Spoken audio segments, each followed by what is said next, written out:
side and Canelo style. Do you think this is a war?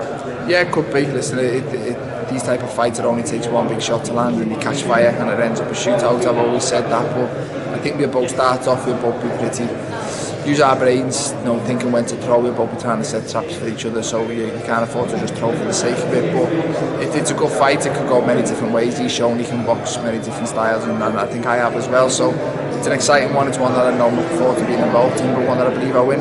Do you have to fight a little differently than you've ever fought before? Do you have to use your height more? Yeah, listen, there's no point being this much bigger than him if I'm going to just go in and crouch over and have a in-close fight. Obviously, at times the fight is going to be fought up close, but I've got to just use my strengths, my tactics, and just get things right, and I believe he will. We've had a very good camp, we've got a very good trainer who's come up with good tactics, and I believe I can pull them off on the night. And ultimately, what do you think the odds makers, people that are underestimating, what are they overlooking about Callum Smith? Yeah, but I don't think it's they're overlooking me. I think just Canelo's on this superstar pedestal, and he's the new Floyd Mayweather of boxing, so they probably think no one's there to beat him. But I mean, am I right in this fight? I'm number one in the world, I'm the world champion, and I wouldn't have took this fight if I didn't believe I was here to beat him. And stylistically, I think I'll show this weekend that he's not invincible, he is human and he can be beat. Thanks, Callum. Last words for Fight Night? Any last words? Yeah, just tune in. Like you said before, stylistically it could catch fire, it could be explosive, it could be a good fight to watch, but hopefully Sunday morning I'll wake up still a world champion. Thanks so much, Callum. Thanks, man. All right, FightHype.com here with maybe the best fighter of his era, Canelo Alvarez. Canelo, do you feel like what you're doing right now in your career, fighting the best champions from 160 to 175, that's the definition of being pound for pound? Pues creo que sí, ¿no? Tomo los riesgos que tengo que tomar, subir y bajar de división y ganar campeonatos mundiales. Creo que eso es lo que me cataloga como el número uno, y pues pienso seguir haciéndolo, ¿no? Tomando las peleas, este tipo de peleas riesgosas para mi carrera, que al final pues es lo que cuenta. I believe so. Those are the risks that I have to take in order to continue winning world championships. Going up, going down, taking these risks to continue growing my profession and taking the risks, that's what I like. So that's what I need to continue making my profession work. You know, being a guy who's got many millions and already is a Hall of Famer, accomplished things, how do you reconcile having to get in there against bigger guys and take punishment? You know, what? Amo el boxeo y la verdad es que el día que ya no sienta la misma pasión, el mismo amor por el boxeo, me retiro. Amo lo que hago y por eso es que estoy aquí peleando con lo mejor. ¿Por qué? Porque nunca le faltaría el respeto al boxeo. I love boxing, and that's the reason why I do it. The day that I don't love boxing, then I'll just retire, walk away from it. Then this is why, because I love boxing, because I am a boxer, I take these risks and I like fighting the best, and that's why, because I love boxing. Now, it's no butt kissing, but there's so much respect right now for your skills and your defense. Why are you able to do things other fighters can't do and that they even admire?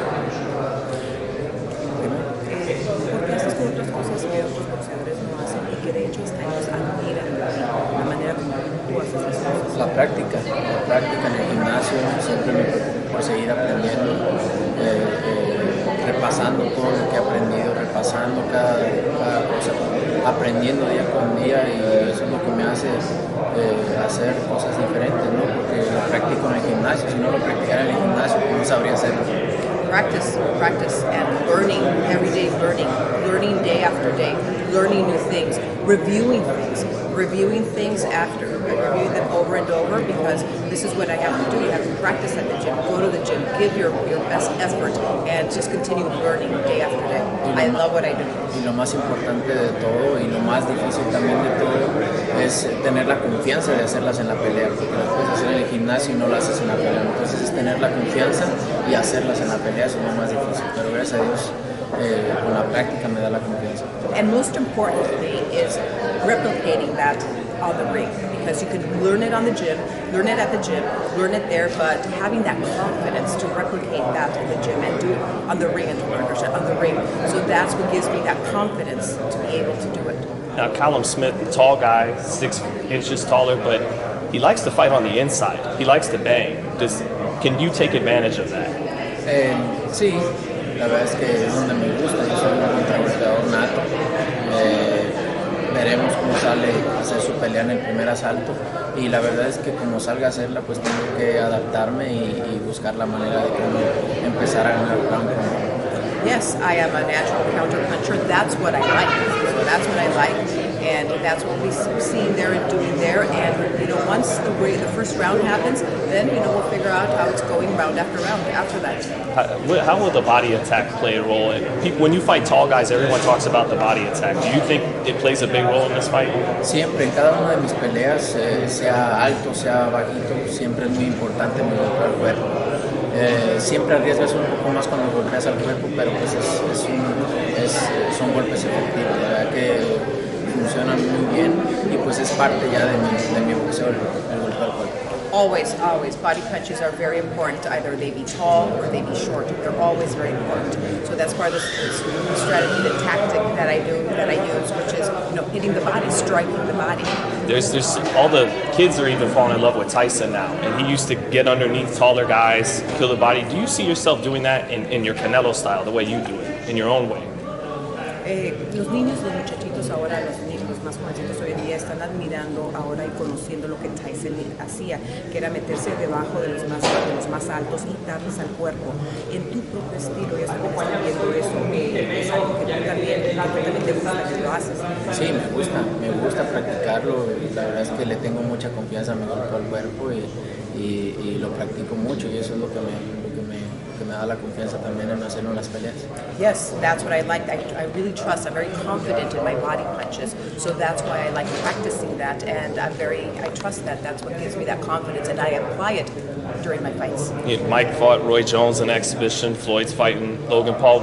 Chavez fought Arce. Would you ever do that when you're later in your career, do an exhibition? Dicen que nunca hay que decir nunca, ¿no? Entonces podría ser cuando ya me retire, quizás no. La verdad es que yo amo el boxeo, amo hacerlo en este momento, lo estoy disfrutando al 100% y el día que me retire, pues la verdad es que no te podría decir que no, ni que sí, la verdad es que uno nunca sabe, pero pues en este momento no es la idea. As they say never. I love boxing. This is why I'm here at this moment. So you don't know. The day that I retire, I can't say yes, I'll do it. I can't say no, I won't do it. I love boxing. At this moment, this is what I'm doing, and I'm very much enjoying it, and I love it. And lastly, Canelo, thanks so much for your time. You're fighting a hell of a fighter this Saturday, but being in Texas, do you think fighting Charlo, who's from Texas, or Benavidez, who's Mexican like you, that those fights could sell out Cowboy Stadium? Those are the kind of fights that could sell out entire arenas here in Texas. No, la verdad es que si ahorita hubiera sido la arena completa, que se haya podido estar la arena completa de gente, también lo hubiera llenado. La verdad es que estoy muy agradecido con toda la gente, con todo el apoyo que siempre me ha brindado. Y pues son peleas también, obviamente, muy importantes. Ellos son de aquí y otro mexicano también se llenarían sin duda. No, reality is that due to capacity, this is why the arena is not full. But I would have filled this arena if capacity would have been allowed. And yes, they are from here, so they too might fill the arena. Do you think those fights happen at some point? Why not? Maybe. Thanks so much, Canelo. Good luck Saturday. Thank you. All right, Sean Zattel, FightHype.com here with the great Eddie Hearn, visiting all the way from England for Canelo versus Callum Smith. Eddie, is this a little tough to see who you want to win? I mean, if Canelo wins, yeah, I guess when he became a free agent, Canelo, I had two hats on. One was a DAZN hat. Imagine if I could bring him back to the platform. And then the other one was, imagine if I could get the fight for Callum Smith and the opportunity. So we've been with Callum Smith from his professional debut. There's only one person I want to win this fight, and that's Callum Smith, of course. But I have a huge amount of respect for Canelo and Eddie Hearn, so I think they're great. And when you think they're just potting around on their own, those guys. Mm-hmm. When you get to know them, actually, they're just two guys that are chasing a dream to be great, and it's quite refreshing. There's no they've been so good to deal with. And sometimes you hear the rumours, and these guys are difficult and that, and they've just been a pleasure to deal with. And I'm just really pleased that we can end this year. I mean, within 7 days we've done AJ, Golovkin and Canelo. Mm-hmm. So to end the year in that respect is fantastic, and it's important for boxing because I think boxing is under pressure right now to deliver. Do you think Canelo made a wise move in leaving guaranteed money at DAZN to kind of go on the journey he's going now, which is... I think if you back yourself, even I don't know all the ins and outs of that situation, you know, and I'm sure there was many reasons for it, right, from everybody's position. But I think what he wanted was the freedom of being able to make his own decisions. And I've always tried, when I deal with a star, to give people that freedom. They're the boss. Do you know what I mean? I work for Anthony Joshua. He's my boss, right? I've no problem, no ego, saying, yeah, I'm, you know. Because they're going to resent it if you don't, right? But ultimately, he's the star. I'm lucky to be there. Right. I've done a good job for him, but he makes the decisions. He's the boss, and I work for him. And I think fighters, they don't want to be part of, when they reach that pinnacle, they don't want to be part of a factory or a, you know, just a system where they conform. They want to be creative. They want to take chances in different territories and take challenges and do their own thing. And this has enabled him to do that. And I'm a big believer, you know, I've never been the kind of guy that buttons people down to 5-year contracts and ties them up and wraps them around. You know, I say, look, if we want to work together, you want to work together. If you don't like me, if you don't like us, then we shake hands and you walk away. But I've never really had that happen. You know, once a fighter works with us, generally we've got a great track record that they stay with us forever. Or if not, you know, very rarely does anyone want to leave. And that's really the situation with him. You know, he wanted to take control of his own destiny. When he looks at Matchroom, he probably goes, okay, Callum Smith, Billy Joe Saunders, Gennady Golovkin, Daniel Jacobs, obviously he's boxed, Demetrius Andrade, you know, all that's my next 3 years. So I think people just want not an easy life, but they want it to be straightforward. I tell you I'm going to do this, I deliver. You tell me you're going to do that, you deliver. And we work together for everyone's best interest. So it's actually been incredible dealing with him and Eddie, to be honest with you. Like, I've heard stories, you know, this and that, and actually it's all bullshit because they're so straightforward. As long as you deliver what you promise you're going to deliver, no problem. No diva label Not there. at all. Right. It's them two. I mean, they're just rocking around the hotel. You know what I mean? Like, Chepo's not even here, poor guy. So you know, it's a great partnership. So are you in the mind state that next fight he wants to fight a PBC guy? That's fine. If the fight after that you want to come back. Basically, I mean, look, you come back to Matchroom with the two hats on. You know, the hat is Callum Smith win on Saturday. Yes. If he doesn't win, I want to work with Canelo Alvarez long term. Of course, who wouldn't? You know, but I think that it's important that he doesn't tie himself somewhere long term. I think what he wants to do is, okay, so I'll fight Golovkin or Saunders in May, but maybe in September, October, I fight Plant for the Undisputed on Fox pay-per-view. And I think I have the ability to do that because I think with the DAZN situation, I think we can just do our fight-by-fight stuff. And, you know, DAZN now have a global product, which is really fascinating. So it's all these fights can be seen globally on the app. Okay, and that's a bigger picture to them than just the US market. So I think he's in a great position, but he has to win. This is a very tough fight, very dangerous fight, especially in this environment. It's going to be wild. It's going to be a really good fight. You know, with Callum Smith, stylistically, this should be a great fight. Yeah, I agree. But, you know, at 6'3", unlike Kovalev, doesn't fight tall. He's 6'5", to be honest with you. Yeah, I mean, but even with all those inches, doesn't really fight tall like Kovalev does. You know, stylistically, him trying to bang with Canelo, is that a bad style matchup for Callum? I think he needs to. I think to beat Canelo Alvarez, you have to put a dent in him. You can't just box for 12 rounds. It's not going to work. It's going to walk you down. It's going to put pressure on you. He's going to catch up with you. That's what Kovalev done. He decided. Kovalev's a big puncher, but he decided not really to take risks against Canelo Alvarez. Callum will take risks. Callum is here to win. He's not going, do you know what, if I just sort of get through 12 rounds, see what happens, and wow, my stock will really rise. He's going, my chance, Saturday, I'm going to take it. I'm going to let them go when I get the opportunity. That's also dangerous. Do you know what I mean? Exactly. But you can't have the fear. You know, when you look at Triple G, first guy really to say, actually, I'm not going to let you be aggressive. I'm not going to box off the back foot from you and let you walk me down. That was Canelo Alvarez. And then Derevyanchenko did it. Right? Against Canelo, you have to do the same thing. Liam Smith tried to do it, but he didn't quite have the firepower, where Callum does have the firepower and he does have the size. You know, he sort of stood in a pocket with him. He tried. He threw back. But you need to have more than that. You need to have more power. And Callum has the power. But Canelo is brilliant fighter. I mean, pound for pound, number one. I mean, I was up there on the stage. I'm a fan, like a bit of a fanboy. Yeah. You know, I'm like, fucking hell. I think even Callum is. I know, but he's cool with it. He knows he knows he deserves to be here, Callum Smith. You know, he's not in awe of Canelo, but he respects him. But I know you understand, obviously, what I'm getting at is that, you know, stylistically, is it that's it, like you said, it's his best chance to win. You know, put something on him and come to fight. But is that against a shorter guy who can get under? You know, I mean, unless you're just an awkward guy like an Esrandi Lara, someone like that, a mover, guys. But that's not Callum, and there's not many fighters out there that Callum is going to try and put a dent in him. He's not going to be reckless. He's going to box. He's going to use his attributes. He's going to use his long jab, but he has to hurt him.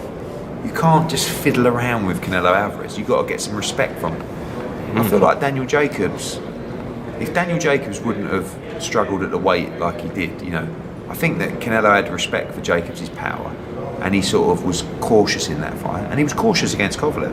I don't think he'll be as cautious in this fight. Right, because I think those were fine fights, but I think that was a concern. It was like, you know, against Canelo and Jacobs, both guys were fighting at 80-90%. But this fight, it sounds like you think this is a war. I do. And not just promoter, like stylistically. No, I think right? it has to be, because I think Canelo's going, I want to feel his power early, right? I don't want him to just jab me and move, and I want to mix it up early. I think Canelo needs to fight like he did against Fielding, which was just basically maraud forward and just walk him down.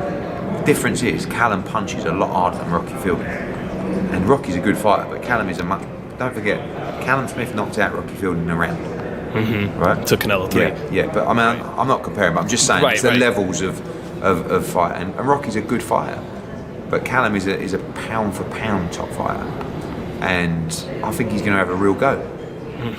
And ultimately, what are the bookies overlooking with Callum, though? I know you touched on some of it. I don't even think they overlook anything. I think they just rate Canelo Alvarez so highly. You know, it's like, it's not like, I mean, his fight with Ryder was close, but outside of that, he's not really lost a round in his pro career. He's never been down. He's never been hurt.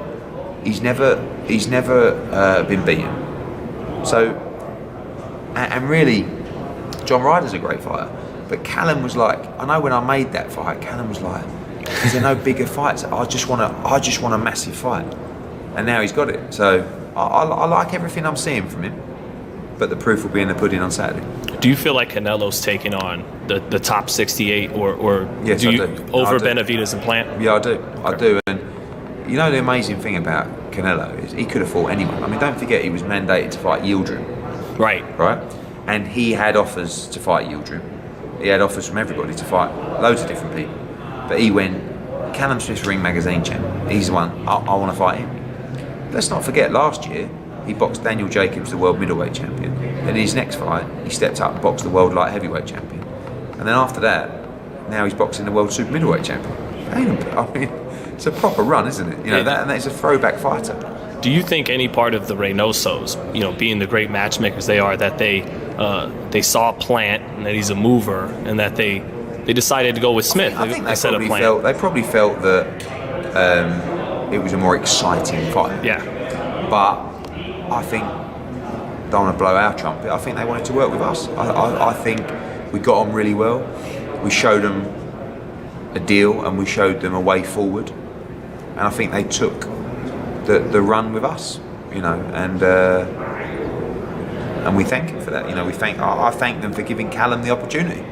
Even though he's the number one in the division, it is when you fight Canelo, you're getting the chance. Outside of a rematch, should the fight be so good, people just want to see that again. Would you like to match the winner, if you're a part of it, with a Plant or a Benavidez in the Unification? With Saunders. I mean, Saunders is the WBO champion. That's a much easier fight for us to make. Right. I do rate Caleb Plum. I do rate him. I don't think he's that exciting, no disrespect, but he's a very good fighter. He's fighting Truex. Him and Saunders would be interesting. Yeah. Because both boxers. Yeah. But might not be interesting. But Truex he's fighting, isn't yes. he? You know, I like Caleb Truex. I was hoping it would have been Eubank Jr. instead. That's a better fight. Yeah. But I guess Charlo will fight Eubank Jr. Hopefully that's what happens next. But So we'll see. all right, Sean Tell, FightHype.com here with the former super welterweight champion of the world, Liam Smith. Liam, just about 4 years ago, we were in Dallas, not San Antonio, but Dallas. You fought Canelo. Hell of a fight that night. Did that experience help you in imparting any tips to your brother for heading into Saturday night? Yeah, of course. Obviously, you know, you can study Canelo all you want and you can try and break him down, but there's no better way than sharing the ring with somebody, you know, and obviously I got everything I've got to pass down to Callum, I've passed down to him. Obviously I've passed down to him over the years that what I thought Canelo done well and what I thought he didn't do so well. So, you know, obviously since the fight got made with Callum, we've spoke about that a little bit more and we've touched on what I think he can work on. So, yeah, it's helped. What are some of the keys that you got to do if you're going to beat this guy, if you're going to beat Canelo? Obviously, you know, there's, without giving too much away, you can gamble when Canelo's fighting a bigger man now. He's not fighting, obviously we're judging it off myself. You know, I was a small man to Canelo. I was 154. Canelo was probably a 160 coming down to 154. Yep. He's fighting a fully fledged 168, the biggest 168 in the world. You know, he's not skinny. He's not, you know, weight drained. He's a solid 168 and who can punch really hard. And I think once he gets Canelo's respect, Canelo knows he's in for a fight. And I think Callum can gamble with Canelo, which most opponents haven't really done. He can exchange with him. Yeah, he can exchange. He can open up when Canelo's opening up. You know, and he's got a good variety of anyone. You know, Callum. This will be a very, very good fight. Let me tell you. You know, two of them, no gimmicks about two of them. Two of them don't come to make a night awkward. Don't come to make it a shit show. You know, they come to fight. Neither of them hold. You know, they both will look for gaps, and it's going to be a tough fight. Now, you Smith brothers, you guys love to fight. You know, you'll get into exchanges. You'll make it a fan-friendly fight. Do you feel like Callum should use the jab more? Should use his height more? He has to use his height in part, and we've seen with Kovalev, you know, at a distance, Canelo can struggle with taller men. But you can't come to Texas to fight Canelo Alvarez and expect to jab and move and run and win a fight that way. Right. You know, listen, I'll be dead honest with you. Callum's going to have to do something special to get a decision on points anyway. You know, we've seen, especially over here in Texas. But Callum will come and he'll use his range when he has to, but he'll stamp his authority when he has to. Also, he's a solid, strong man, and you know, Callum will stamp his authority when he needs to, but he'll box smart when he needs to, and that'll be a key to this fight. And I ask you, Liam, because he's so good for a 6'3" guy on the inside. Great left hooks, great uppercuts. But do you play into Canelo? Well, I mean, you've already touched on it, but do you play into Canelo's hands a little bit at that range? Well, yes, because he's got very good variety, but obviously you have to do something. And Callum, believe me, it's a big risk for Canelo if Canelo stays in the pocket with Callum. Callum's a tall fighter who can fight. He's got so many knockouts head, so many knockout body shots. It's a big risk for Canelo if Canelo's in Callum's range also. That's why this fight is a top fight. And Canelo has to get close to land shots. Callum will probably have to get close to hit Canelo. And, you know, it's going to be on both of them who can find the right gaps. I always said that's what Canelo was good at. Yeah. But I always said that's what Callum Smith's good at. I said 4 years ago, after the box Canelo, I was getting asked to see the hardest punch you'd been hit by. I said no. My brother Callum hits harder, and that was before I ever thought they were going to fight. So, you know, I stand by what I say, and I think Canelo will know he's in with a solid puncher when he gets this off his corner. Because that's definitely a question I had: is who punches harder? Yeah, and it's Callum. Yeah, I said 4 years ago, before Callum was ever. But Canelo was a 160. I never ever thought they were going to fight in 4 years' time. Do you think he's punching harder now that he's come up in weight? I think he may have improved in strength-wise, but I don't think natural punch power is, you know, he's probably improved strength, solid, moving around the ring, but natural one-punch power, I still think Callum punches harder. It sounds like, in your opinion then, I mean, even removing the fact that he's your brother, that style matchup, this may be the most exciting fight in the division. Definitely, and you know, you've never seen Callum Smith hold, you've never seen Canelo hold, always fan-friendly, both orthodox left hookers, if you like to say.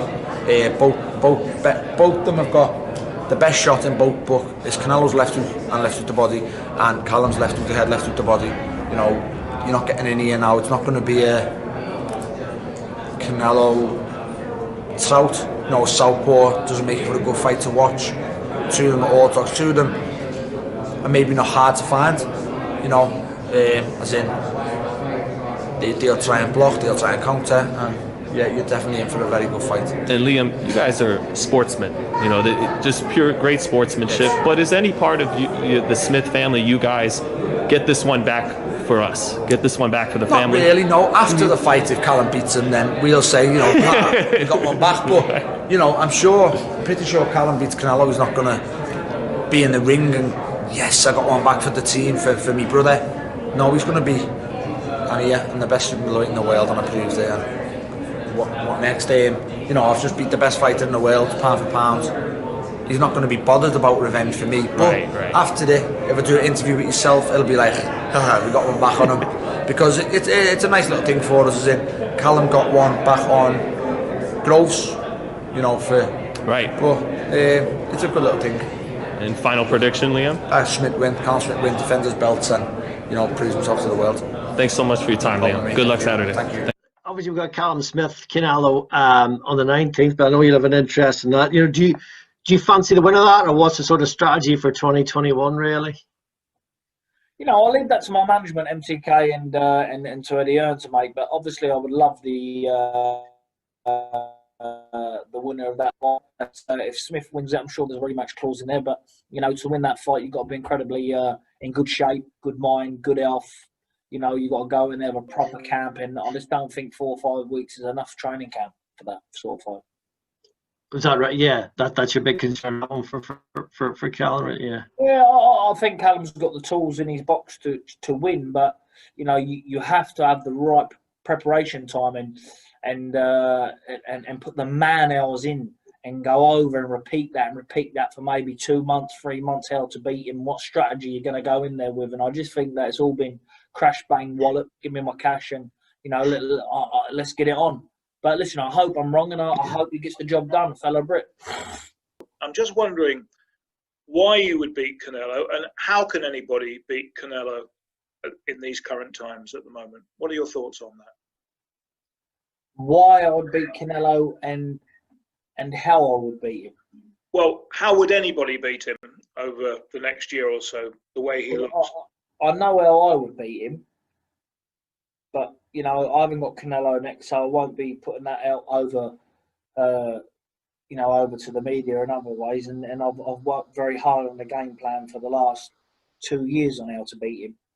You know, and when someone when they're giving someone 4 to 5 weeks notice, I believe that's not enough time to prepare mentally in your own head to beat someone like him, because of the fact of the judges, promotions, everything's going to be set up to suit him.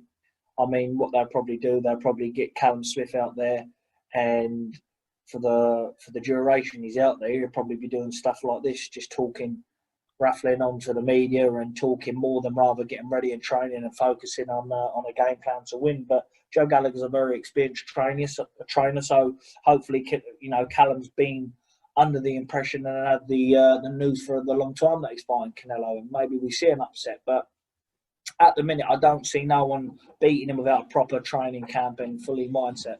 Where do you stand on Canelo's comeback, the situation he was going through, the time off, and what do you expect from him against Callum Smith? You could potentially face him one day because he's from 160 to 175.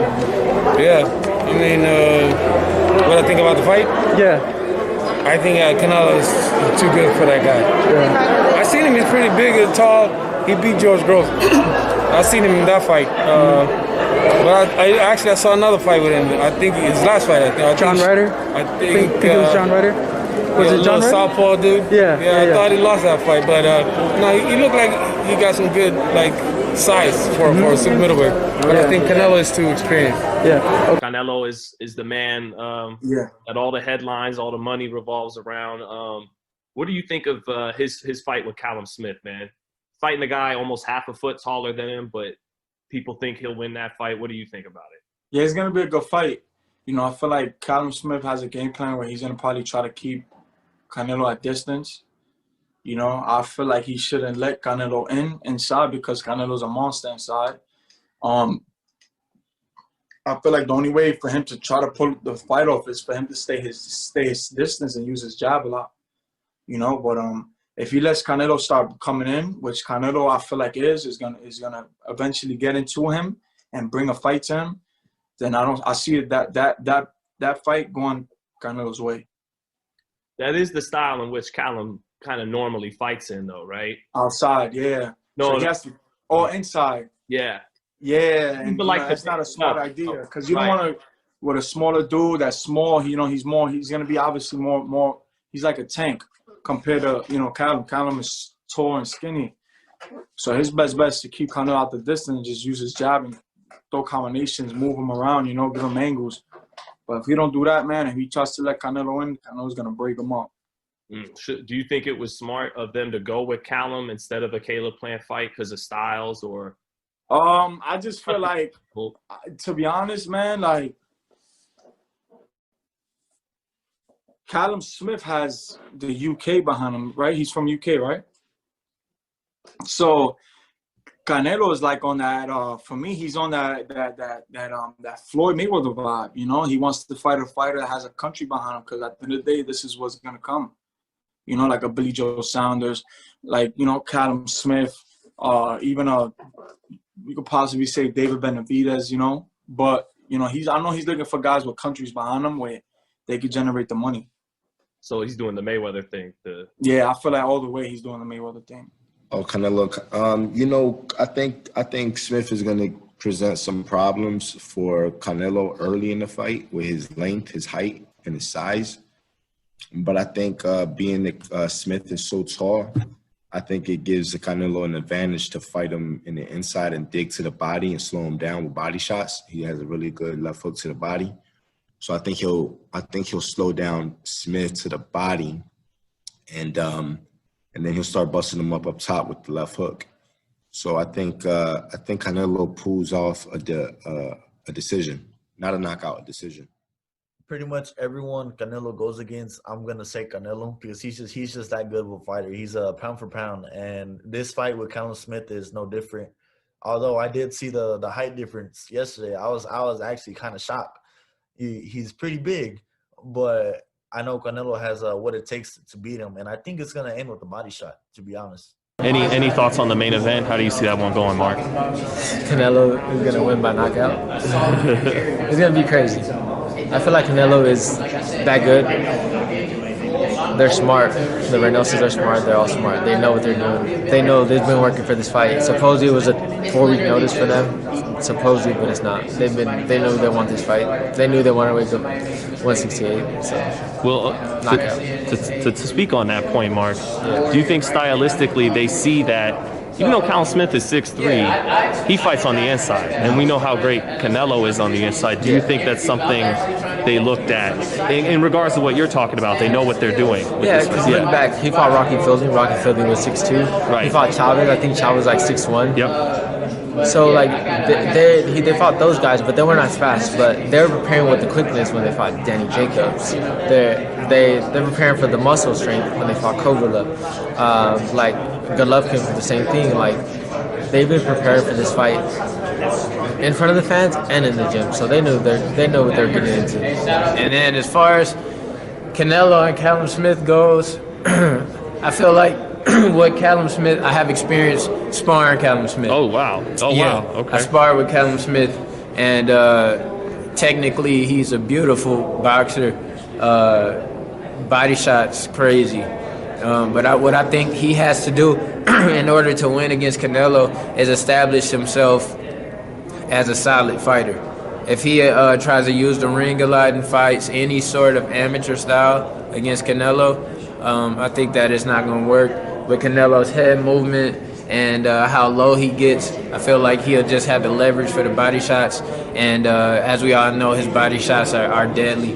Does Callum know how to fight on the outside? Do you feel like he doesn't use his height enough heading into the like style matchup? When I sparred him, I felt like he could have used his height a lot more.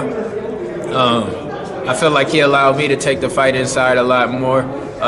It also was his first day sparring, So you're not always super sharp. It was his first day at camp. This is when he was gonna fight John Ryder. So I think that he can use his outside skills a lot better. But again, you can't really judge someone too much from their first day of sparring. And in order to beat Canelo, he's gonna have to establish himself in the middle of the ring, not against the ropes. Anything, he's gonna have to make Canelo respect his jab and his straight and his hooks. When Canelo comes in, he's gonna have to be able to throw his uppercuts and hooks to the body effectively, and he's gonna have to be able to play effective defense after his combination punching. Because as we all know, Canelo can take a punch. We've seen it with Triple G, and if you can't hurt Canelo, he has the same kind of style that I talked to you about at the beginning. If you can't hurt him, he's gonna come. He's not gonna stop coming forward. He's not gonna stop pressing you, and he's gonna try to take you out. If Callum has to deal with that pressure for the whole night, I think that it's gonna be an extremely hard night for Callum. Does Callum have really good power? Sorry, man. No, it's all good. Does Callum I don't know. I didn't get hit with any big shots in our sparring session. I didn't get hit with any big shots. But again, like I said, that was his first day sparring, so his timing was probably a little bit off. And I don't know. You got to get hit with a shot to know the punching power. But I was not willing to get hit by him, so that's another thing. I was sharp. This is before I was going to fight at the O2. I was very sharp, and I was making sure I didn't get hit with any of his shots just out of pure respect for his punching power. So I think that he has the type of power that can cut you off, turn you off. It's quick, it's snappy like a whip. But I think Canelo has like the crushing, rib-breaking, jaw-fracturing power, Right. So that's how I would compare their power just from what I see. As I said, I don't know from experience his punching power, but from watching his film and things, it seems that he has the sort of like whip effect on his punches that will turn you off. What does Caleb has to do? I just think he has to create a great game plan in order to beat Canelo. He has a lot of advantages, but the main disadvantage is probably be the experience. And so sometimes fighters who are in a new situation to where the lights, the camera, the action is on them, sometimes they fold. And so we never know. And I can't give a prediction, but I just have to say, in order for Caleb to be successful, he would have to use his strengths and cater to his strengths. And I think, it'll be an interesting fight. How do you see that fight playing out? Because Canelo seems to be on the up, as is Callum Smith, but how would you see that fight playing out?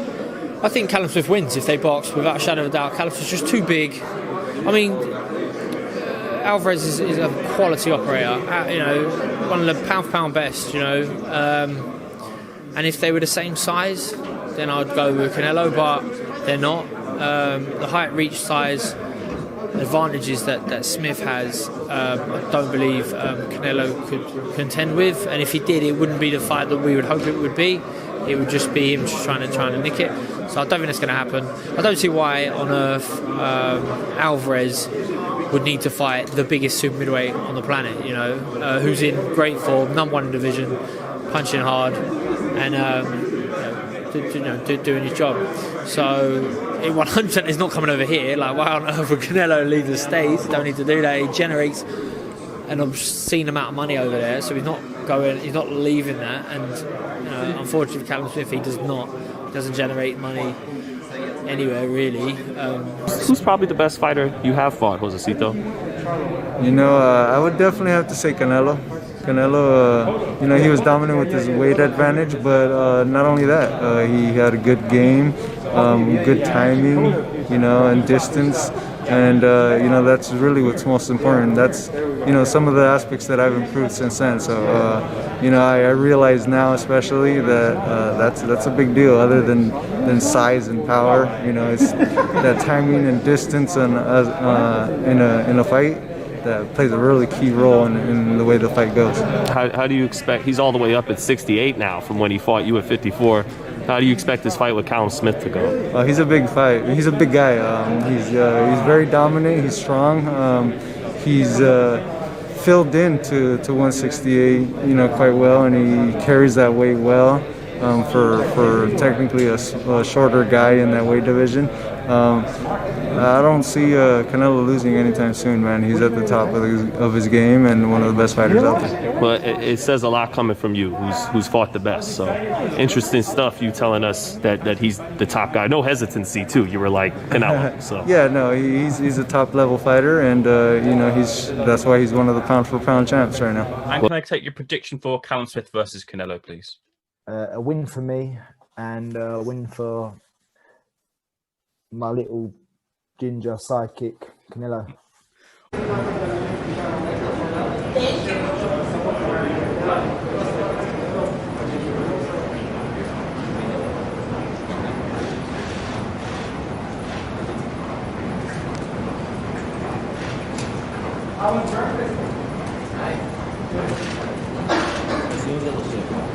Hola, qué milagro.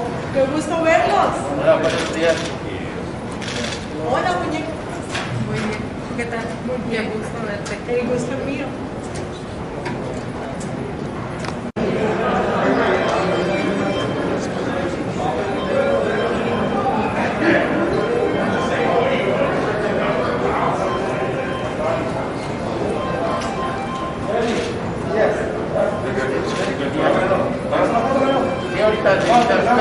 awesome pajamas.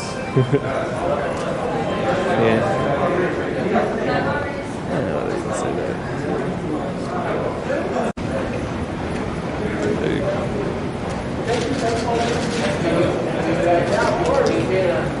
Last words, Canelo, for fight night? We ready? Yeah.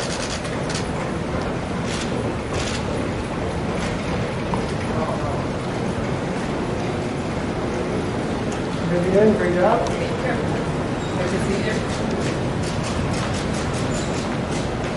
I think 4 or 5 weeks is enough training camp for that sort of fight. Is that right? Yeah, that's your big concern. I think we both start off, we'll both be pretty, use our brains, you know, thinking when to throw. We'll both be trying to set traps for each other, so you can't afford to just throw for the sake of it. But if it's a good fight, it could go many different ways. He's shown he can box many different styles, and I think I have as well. So it's an exciting one. It's one that I know I'm looking forward to being involved in, but one that I believe I win. Do you have to fight a little differently than you've ever fought before? Do you have to use your height more? Yeah, listen, there's no point being this much bigger than him if I'm going to just go in and crouch over and have a in-close fight. Obviously, at times the fight is going to be fought up close, but I've got to just use my strengths, my tactics, and just get things right, and I believe he will. We've had a very good camp, we've got a very good trainer who's come up with good tactics, and I believe I can pull them off on the night. And ultimately, what do you think the odds makers, people that are underestimating, what are they overlooking about Callum Smith? Yeah, but I don't think it's they're overlooking me. I think it's just Canelo's on this superstar pedestal, and you know, he's the new Floyd Mayweather of boxing, so they probably think no one's there to beat him. But I mean, am I right in this fight? I'm number 1 in the world, I'm the world champion, and I wouldn't have took this fight if I didn't believe I was here to beat him. And stylistically, I think I'll show this weekend that he's not invincible, he is human, and he can be beat. Thanks, Callum. Last words for fight night? Any last words? Yeah, just tune in. Like you said before, stylistically it could catch fire, it could be explosive, it could be a good fight to watch, but hopefully Sunday morning I'll wake up still a world champion. Thanks so much, Callum. Thanks, man. All right, FightHype.com here with maybe the best fighter of his era, Canelo Alvarez. Canelo, do you feel like what you're doing right now in your career, fighting the best champions from 160 to 175, that's the definition of being pound for pound? Pues creo que sí, ¿no? Tomo los riesgos que tengo que tomar, subir y bajar de división y ganar campeonatos mundiales. Creo que eso es lo que me cataloga como el número 1 y pues pienso seguir haciéndolo, ¿no? Tomando las peleas, este tipo de peleas riesgosas para mi carrera, que al final pues es lo que cuenta. I believe so. Those are the risks that I have to take in order to continue winning world championships. Going up, going down, taking these risks to continue growing my profession and taking the risks, that's what I like. So that's what I need to continue making my profession grow. You know, being a guy who's got many millions and already is a Hall of Famer, accomplished things, how do you reconcile having to get in there against bigger guys and take punishment? You know, what? Amo el boxeo y la verdad es que el día que ya no sienta la misma pasión, el mismo amor por el boxeo, me retiro. Amo lo que hago y por eso es que estoy aquí peleando con lo mejor. ¿Por qué? Porque nunca le faltaría el respeto al boxeo. I love boxing. I love boxing, and that's the reason why I do it. The day that I don't love boxing, then I'll just retire, walk away from it. Then this is why, because I love boxing, because I am a boxer, I take these risks, and I like fighting the best, and that's why, because I love boxing. Now, it's no butt kissing, but there's so much respect right now for your skills and your defense. Why are you able to do things other fighters can't do and that they even admire?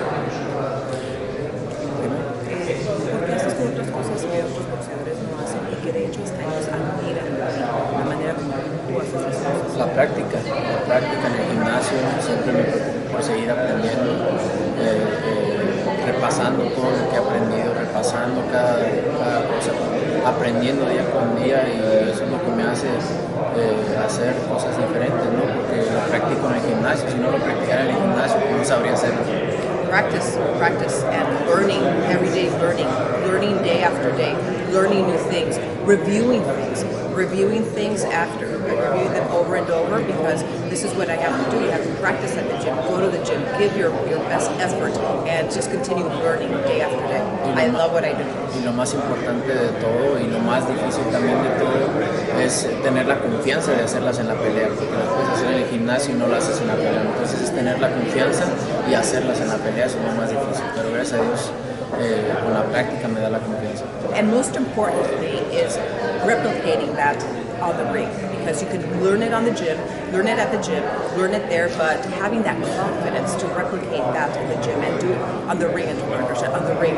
So that's what gives me that confidence to be able to do it. Now, Callum Smith, tall guy, 6 inches taller, but he likes to fight on the inside. He likes to bang. Can you take advantage of that? Sí, la verdad es que es donde me gusta. Yo soy un contragolpeador nato. Veremos cómo sale a hacer su pelea en el primer asalto, y la verdad es que como salga a hacerla, pues tengo que adaptarme y buscar la manera de cómo empezar a ganar. Yes, I am a natural counter puncher. That's what I like. So that's what I like, and that's what we see there and doing there. And you know, once the first round happens, then you know we'll figure out how it's going round after round after that. How will the body attack play a role? When you fight tall guys, everyone talks about the body attack. Do you think it plays a big role in this fight? Siempre, en cada una de mis peleas, sea alto, sea bajito, siempre es muy importante mi golpe al cuerpo. Siempre arriesgas un poco más cuando golpeas al cuerpo, pero pues son golpes efectivos. La verdad que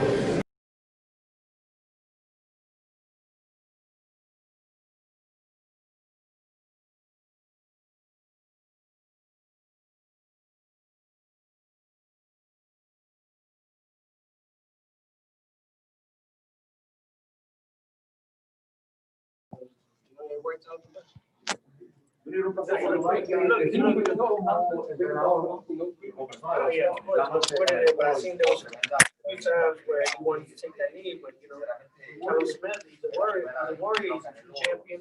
He got a heart of a champion, and I think that's what kept him that night. You know, I think that's what kept it all the way to the 12th round. Can't take anything away from Callum Smith, but he tried to just hold on.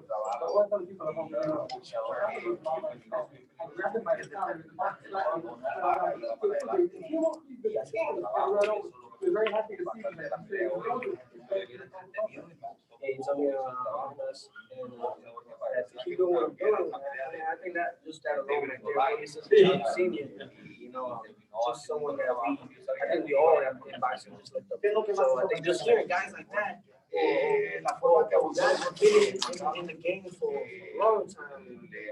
Just seeing how we starting to, you know, our gears are starting to shift. I think that's the best move about it now. Is what's next in 2021 and what's next in 2022. Yeah, I saw that Brody's my guy. He's my all the time. I think that he's crazy with them, you know, but that's what makes it him. It makes it authentic. I think that's the best thing about everybody. He don't care. It's a great matchup, great boxing. I mean, those guys been in the ring and they've thrown leather at each other back and forth. And I think that'll definitely be a different story for both guys.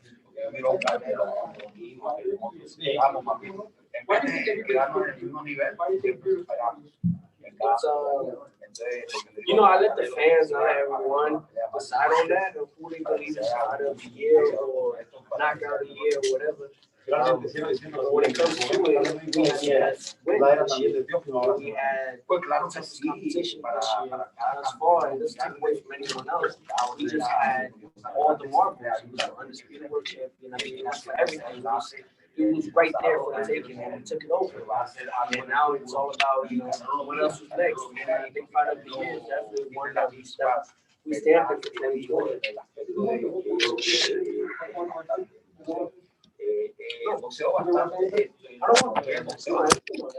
don't watch none of that. I don't tune in on it. I know that they've been promoting it, you know, like they need to. I knew that eventually my guys would come around and try to downsize the whole thing and what really happened. But he knows what happened, so that's all that matters. I mean, everybody else, they want to see more of whatever they want to see. He knows, we all know that he don't want to rematch, you know, too. He just know that the second time is going to work than the first one.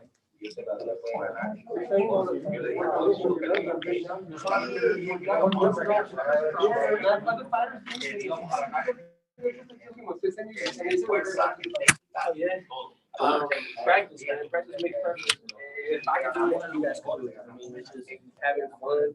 Drink soda if you want to while going to the gym and just go all out, go crazy, get sugar high. I don't know, and just have fun.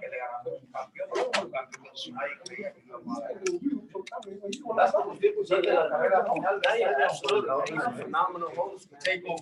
One of the best that I've had going to this boxing event. He's very welcoming. We needed it, and the fact that he invited us. Obviously, we came. You know, we're not going to disrespect him. We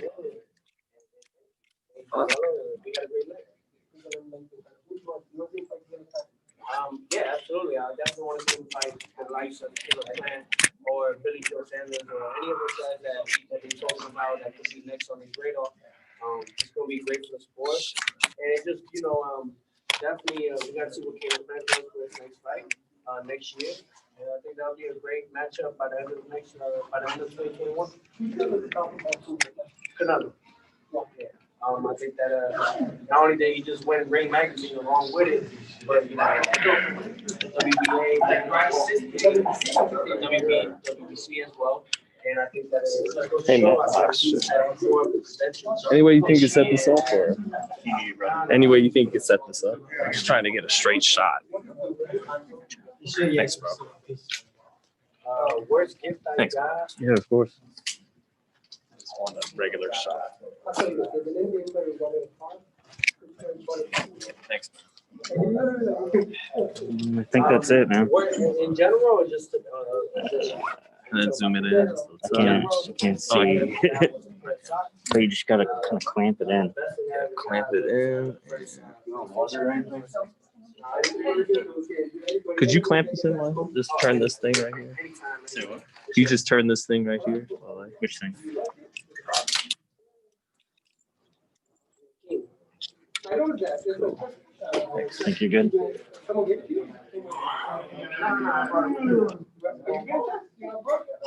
cousin, my cousin Manny, he brought it over here and then picked it up. He just told me, the king of the moment. You gotta say it.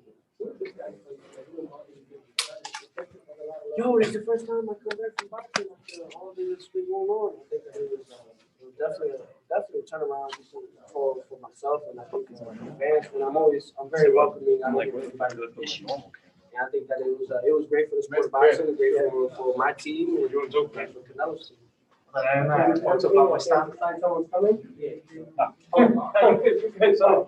I saw Eddie was very happy too. Oh yeah, sure.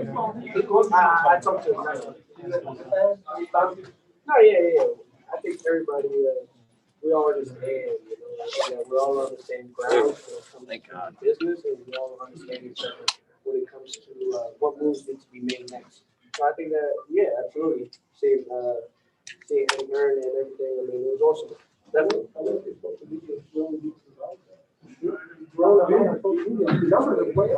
Oh yeah, I mean slowly. Yeah, I've been posting now. So it is working. I'm just not. I'm not into all of it. I'll be real with y'all, man. It's a new age and era. Okay, I gotta do this. Mayweather, Logan Paul. You were the first. I still don't want it. Nah, I mean, for entertainment purposes, yeah, absolutely. It's entertainment. But for them to count it as a fight, Florida say that he's going to be 52-0 or 51-0. Let's take maybe two people look at all right here. Thank you.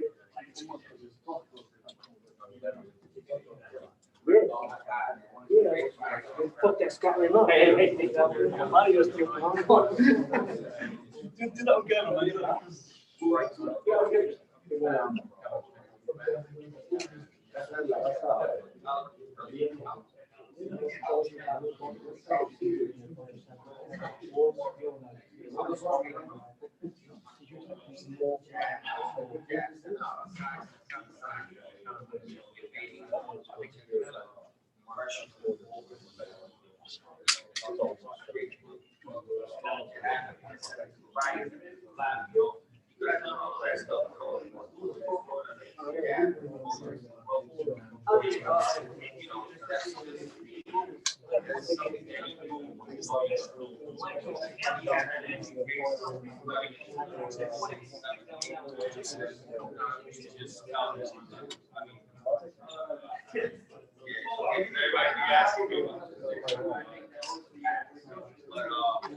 Mike, do you have a second? Yes. I'm gonna give you my phone. Talk to 1500 of my closest friends right now. What's going on? Talk to 105 people that have questions for you. I'll be right back.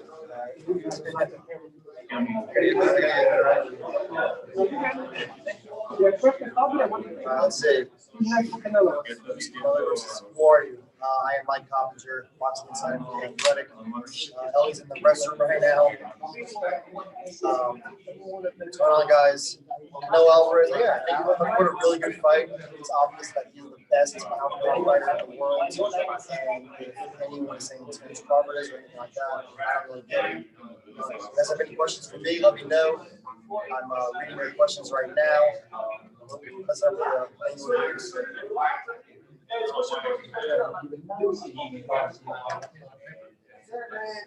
there we go. Fix the camera. Charlo versus Triple G. I definitely would pick Jamal Charlo right now. Triple G was a step slower last night, and Jamal Charlo has a really good jabs, big, strong. I like Charlo, and Charlo is actually a guy I would love to see fight Canelo the most right now. Because Canelo, yes, I did major in journalism at George Mason University right outside of DC. I learned a lot. I love the fight. I thought Canelo was awesome tonight. Canelo versus Plant, who wins? Canelo wins for sure. I don't know. Caleb Plant has the right skill set.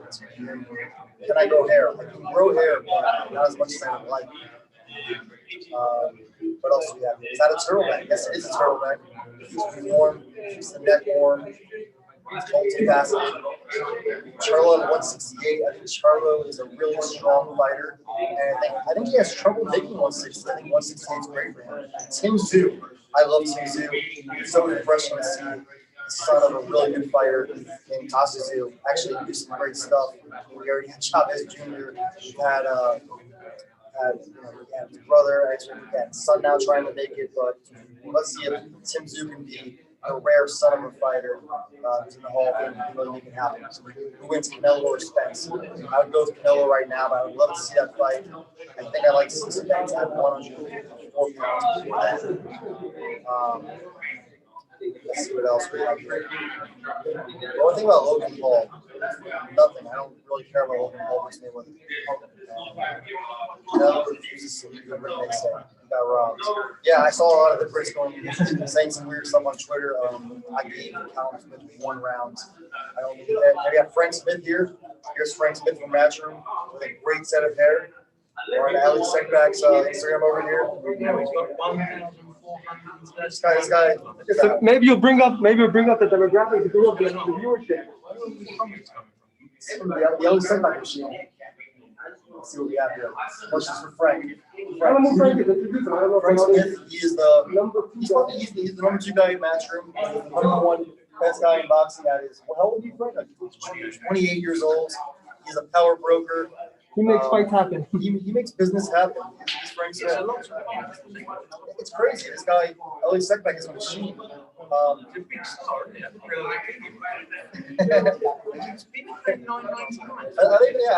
know what's going on there. What's the $9.99? Someone gave me money. Wow, look at that. It's like OnlyFans. It's like OnlyFans. He doesn't even take his clothes off. No. Thank you, everybody. Frank, what do you think? David Avenation. How do you say that last name? Avenation, Josh Kelly. Who wins that fight? Big win for Josh Kelly. Gen 30 and 5 off the zone and Sparring. Don't miss it. I'm going to leave you with Michael Poppy. All right, let's do it. All right, Ellie's coming back to you. Good talking to you guys. You can follow me over at Mike Coppinger on Instagram and on Twitter. Good talking.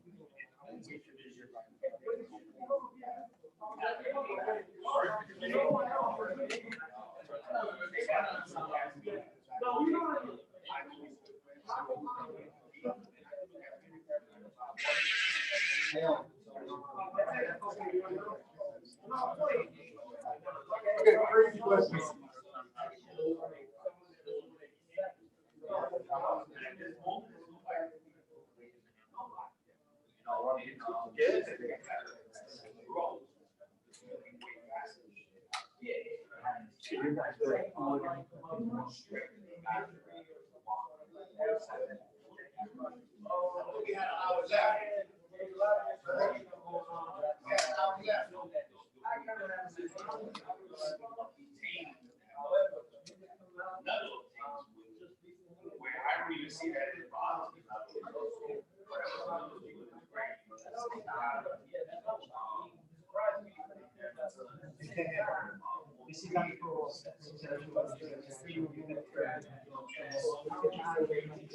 Opportunity with Gamboa, 38 years old. Look, for me, look, I gotta say it like this though.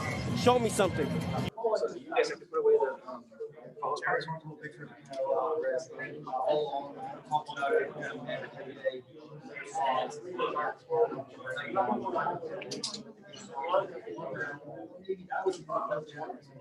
One round, I don't know but Canelo Alvarez, the best fighter in the world, absolutely no shame. And before that, I was competitive with Canelo Alvarez. But it's going to take all these special fighters. Alvarez, you know, 30 years old, superior getting better. In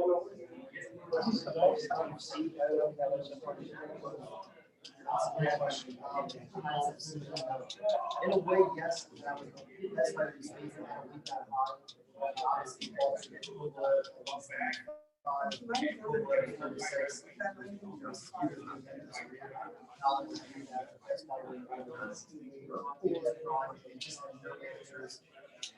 Great job. Really firing at right hand. Just really high level boxing. High boxing. Good shot. Just walk right through.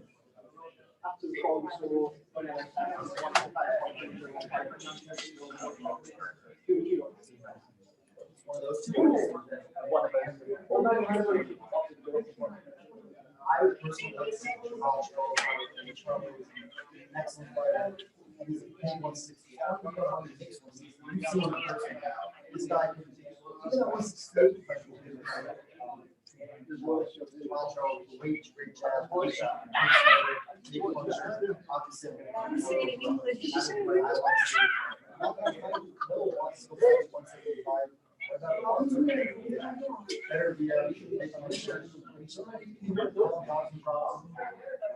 don't think there's any single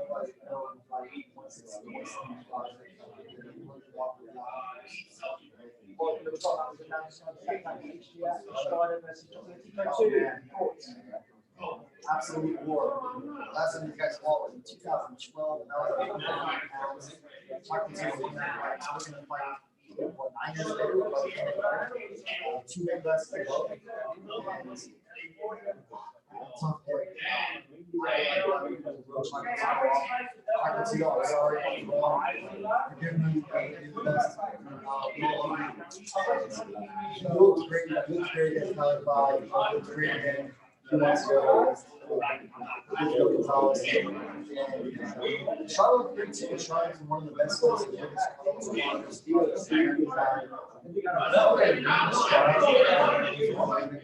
I just don't see my next fight.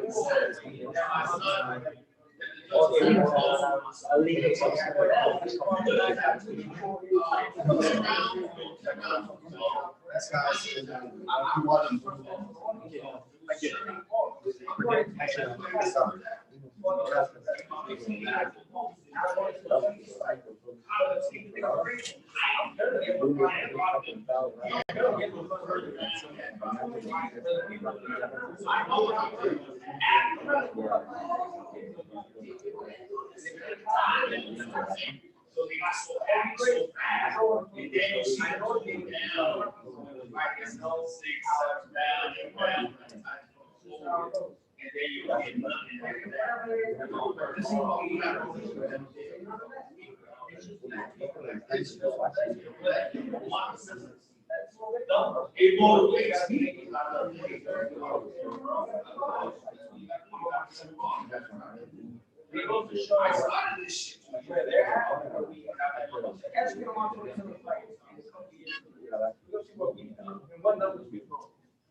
Oh, I'm tired too.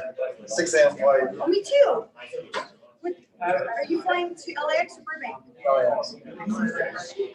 I don't even. Never been to Burbank. I don't know what it looks like. I live in Marine Del Rey. I'm like 10 minutes from the airport. It's so nice. I know mine leaves at 6:45. You're in England or? No, I'm going to my parents' house. Where's that? Towards San Diego. Oh, nice. But my flight leaves at 6:45 or something. It's all nighter for me. For us. Yeah, I don't like going. Yeah, when I was on my course, August, I had an early flight. I made the mistake of going to sleep. When you go to sleep for like 2 hours, I'm like, oh my god, I feel really worse. It worse, you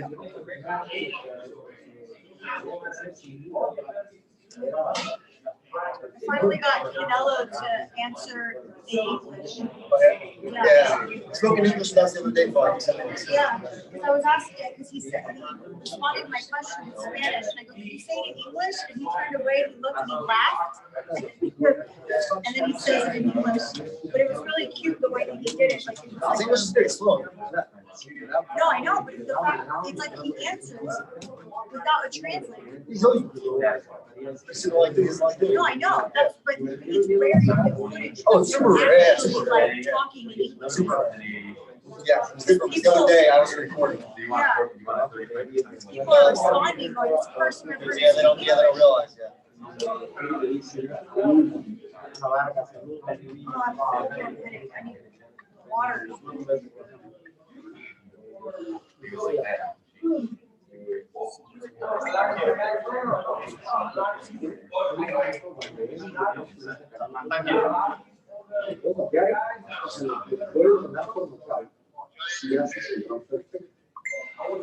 Y en ese momento nos vimos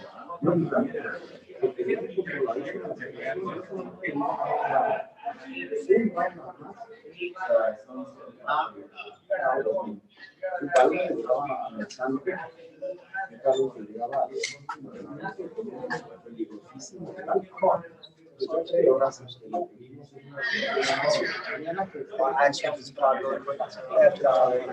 No worries. I've done it before. I'm sorry. What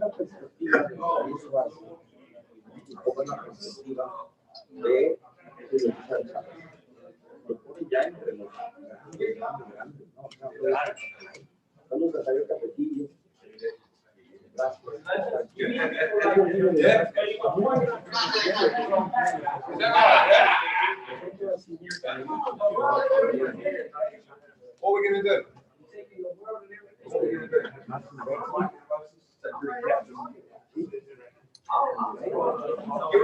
He's coming in here. Sorry. Eddie's gonna come in here.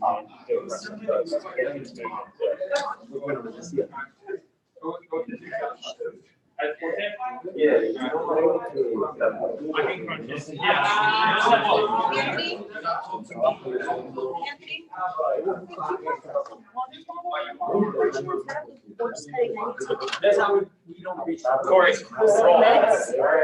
Shit. Everybody's gonna make money.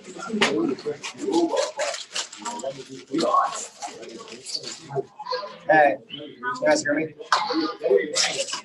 Hello? Hello? Hey, you guys hear me? Alright, I think the pressure's about to start. I think so. Why? Because I think Eddie's about to start talking. Once Eddie starts talking, it's gonna be loud. Also, you're very. Lance, can you talk, Lance? Lance, you sound better than you can. Lance, it's my internet. I don't know. I have a 6 a.m. flight. I'm not going to sleep. So, I'm really surprised.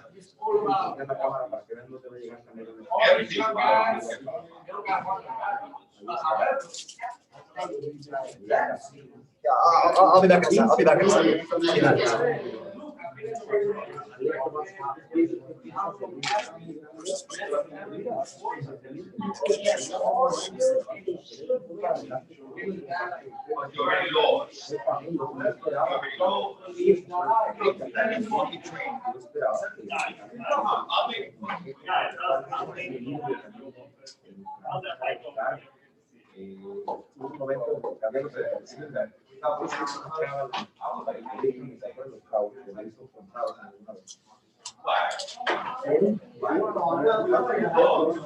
We got all of those. Come on, Eddie, don't do that. Don't do that. Don't do that. You know it. You know it. If anybody knows, we got 2 of them. No, we got 2 of them. We got the mandatory one too. We got the WBC.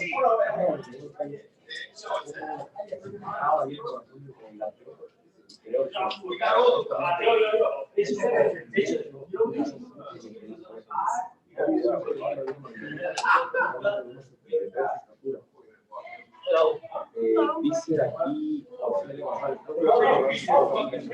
already figured that out.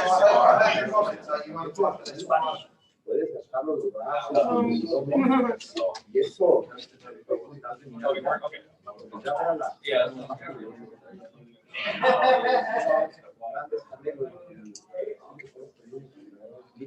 sí, por ahí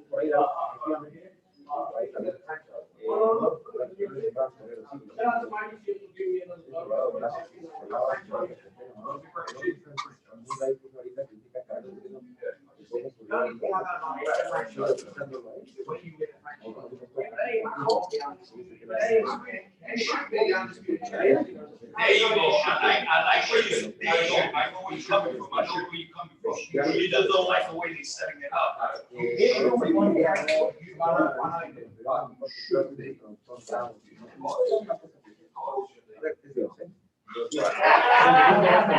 I love it. I love it. Right, great to see you, right? Good job. Good job.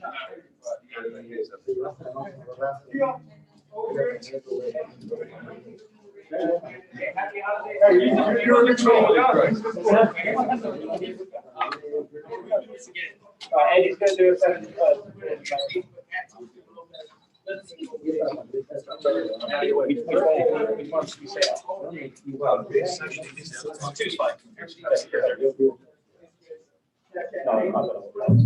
Hey guys.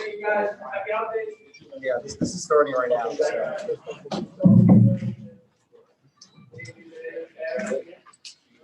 So I think you're going to have about 20 minutes till he's just doing his drug test and having a quick chat.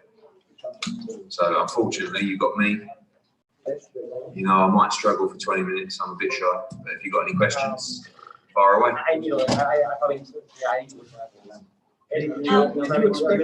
Sorry, Mike, are you on the phone? Canelo said post-fight that he obviously is looking to unify. How easy or quickly could you get a fight made between him and Billy Joe? Tonight. Yeah, I mean, the big problem is when you talk about the revenue for any show is the lack of gate. I mean, tonight we were blessed to have 12,000 people with. It was so nice, wasn't it? It just felt like my first ever show I went to as a kid. But we already had a deal in place for Billy Joe Saunders to fight Canelo Alvarez in May. And, you know, he's tweeted tonight, he wants the shot. You know, Canelo walked past me and said, that's 3, who's next? Because we've tried with Rocky Fielding, Daniel Jacobs, and now Callum Smith. And we got 2 more, Billy Joe Saunders and Gennady Golovkin, that obviously are great fights. I think he loves the belts. He loves to face the champions. In fact, I think that's all he wants to do. You know, he wants to keep setting goals, winning belts, and I guess you'll hear from him soon. But you know, he fights generally May and September. So are we looking at like a May or are we? I don't know. I mean, I don't, know their schedule. I know that they want to fight regularly.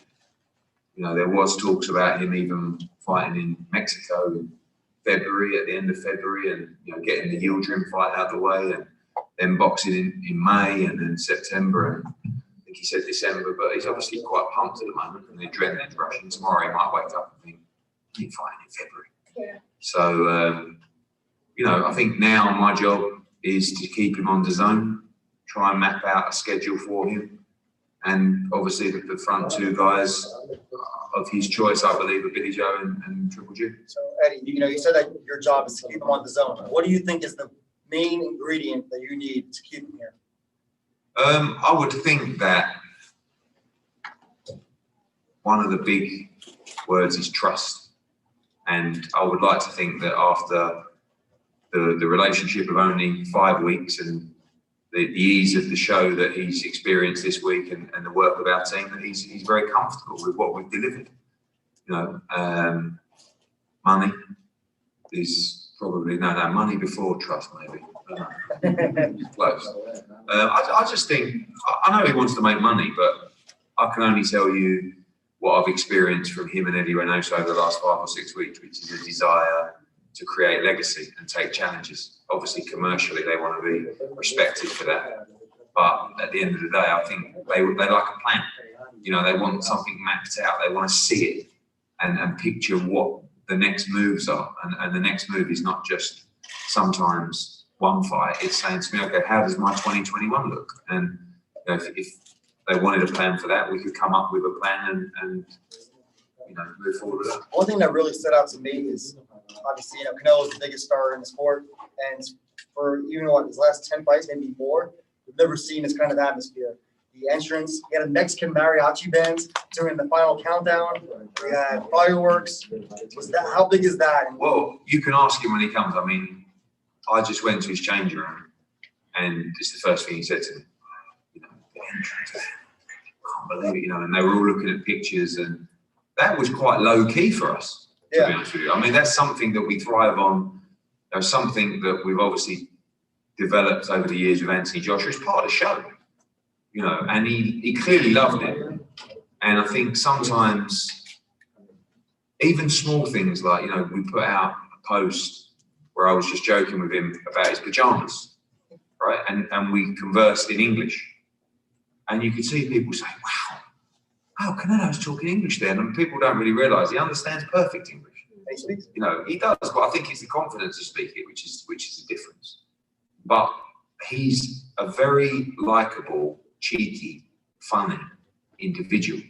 And when you're promoting someone, you have to showcase their personality and their flamboyancy. And that's what that ring walk done. That ring walk said superstar. And that's what Canelo Alvarez is. So, you know, we were pleased with that. And I hope he enjoyed it. I think he did. Eddie, how surprised were you Can you tell us about the transition after he separated from Golden Boy? You guys taken over. What was the process as far as, you know, obviously his training was, you know, quite rushed, but the business side, how I mean, walk us through that process. Well, I think obviously when the announcement was made about the separation, it was kind of all guns blazing from the industry. You know, I guess BBC, Top Rank, us, everybody made their approach. I've been lucky enough to work with Eddie Hearn and Julio Cesar Martinez. So I had a good relationship with them. I guess probably because of the history, the odds were stacked more against us because we were the broadcaster that essentially just ended a relationship with. They liked the plan. The money was important as well. And they liked the fight with Callum Smith. And it all progressed from there, you know, and touch wood, although, like I said, I was funking for our guy tonight, it's been faultless. You know, they've quite surprised me about the simplicity of the team in terms of ego. And, you know, like this week, we've had UK media who some are here who he's been giving time to. And I know it's a bubble, so obviously we're condensed in that respect. But I think he's enjoyed it. You know, I think he's essentially, he's my boss. You know, if we work together, he is my boss. I work for him. It's the same as Anthony Joshua. You get to make your own moves. You get to make your own decisions. You get to do what you want to do, you know. But our job is to strategize. But you are the boss. And I think maybe that's something that he hasn't had before or hasn't had that feeling before. He calls the shots, you know, and ultimately we will service him. We will help him in every department he needs to be helped in. And we will commercialize, you know, the brand of Canelo Alvarez in a different kind of way, which is and should be global. Because I don't think, if you look at the draw of Anthony Joshua isn't a huge star in America yet, but Canelo Alvarez is a huge star in America, but maybe he doesn't have the global presence of Anthony Joshua yet. And that's because we've worked very hard on that over the last 5 or 6 years with some major commercial partners that have really, you know, helped his brand grow globally. And that would be the plan with Canelo Alvarez. I'd love to see him fight in London. I'd love to see him fight in Tokyo. I'd love to see him fight in the Middle East. You know, that's the sign of a true global star. But, you know, hands down, there is no bigger draw in boxing in America than Canelo Alvarez. You know, we've seen it from the numbers from the Zone tonight in America and on their new global product. You know, he's a huge draw, particularly in America. It was a big win for them tonight to bounce back from the pandemic and regain a lot of those subscribers that weren't able to watch boxing when it was dark, essentially. Does it make you nervous when you say, you know, he essentially is my boss? Do you think he could potentially turn into like a LeBron James? Yeah, that would be the plan of any promotional company. I think we're a little bit different.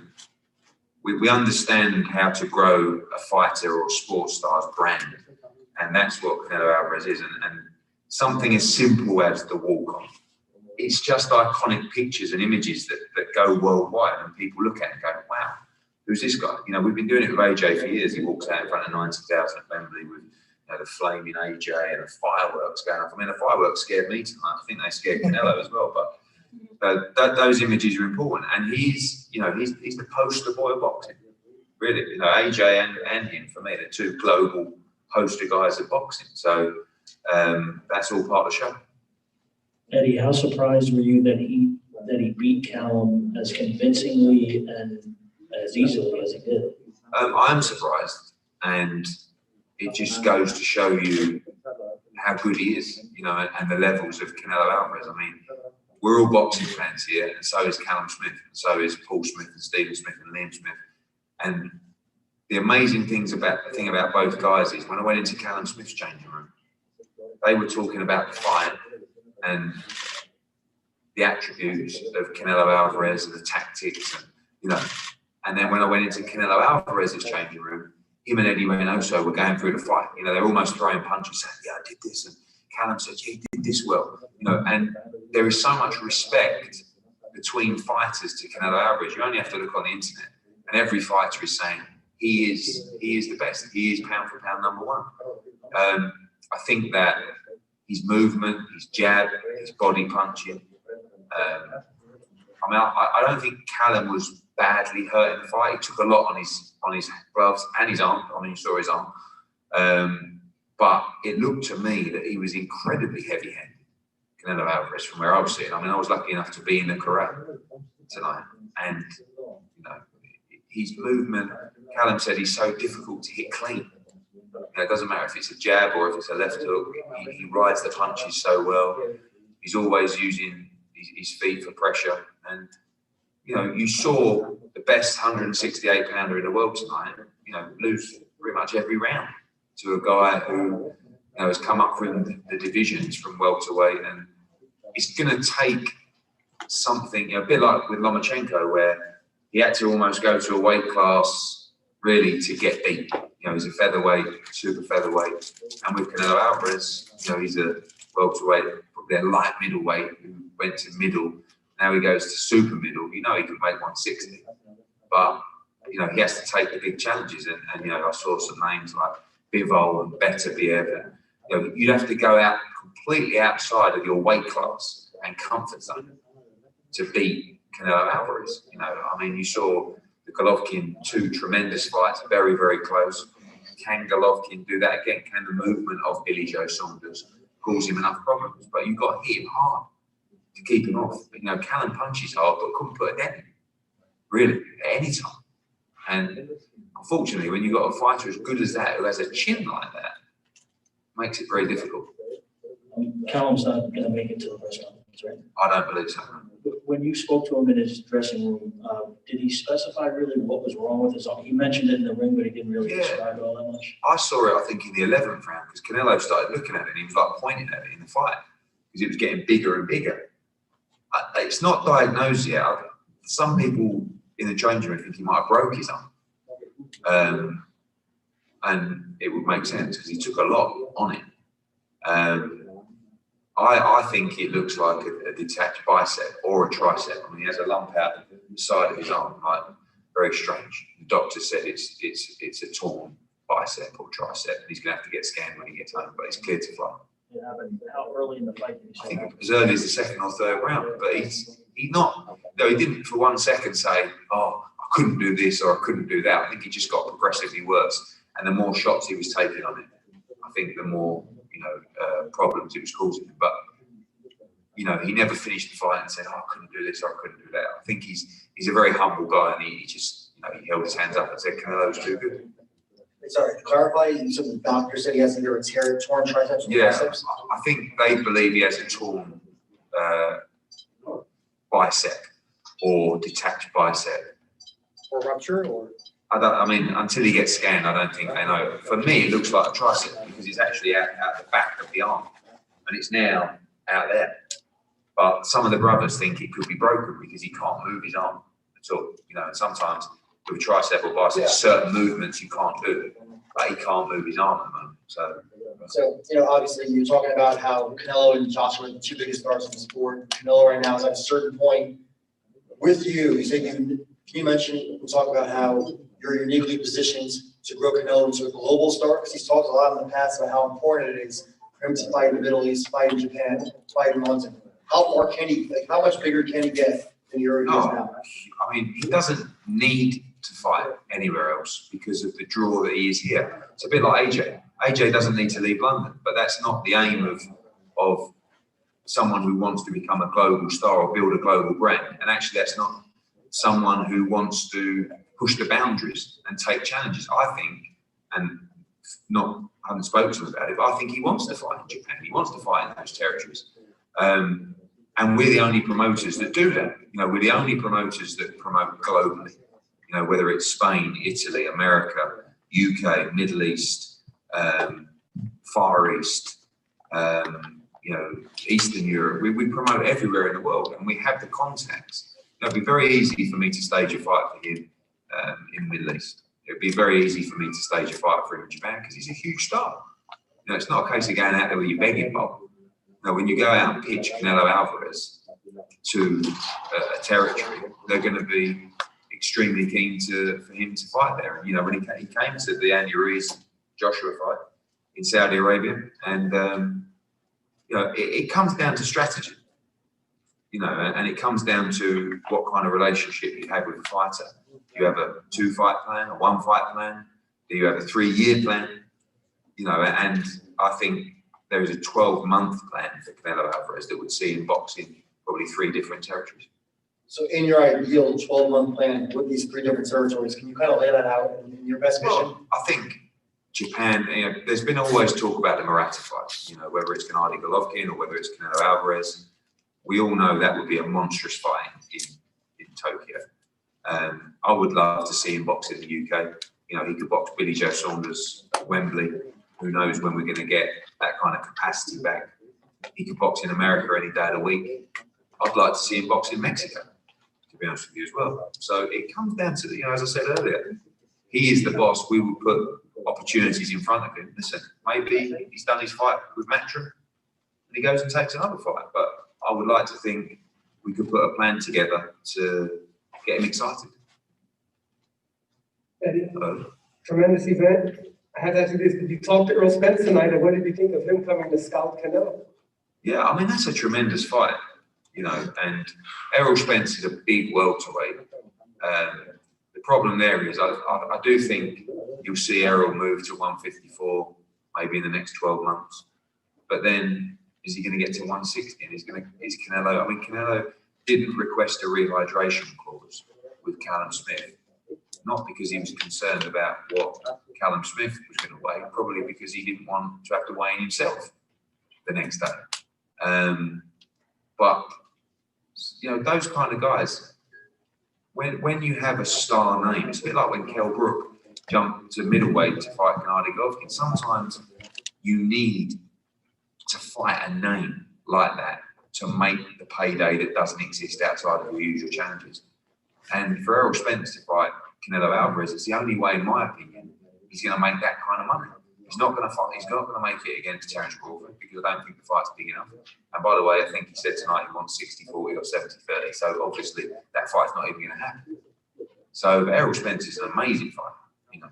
But it's going to take something to beat these kind of guys. You know, to beat Crawford, to beat Spence, to beat Canelo. You know, you're going to have to do something a little bit crazy.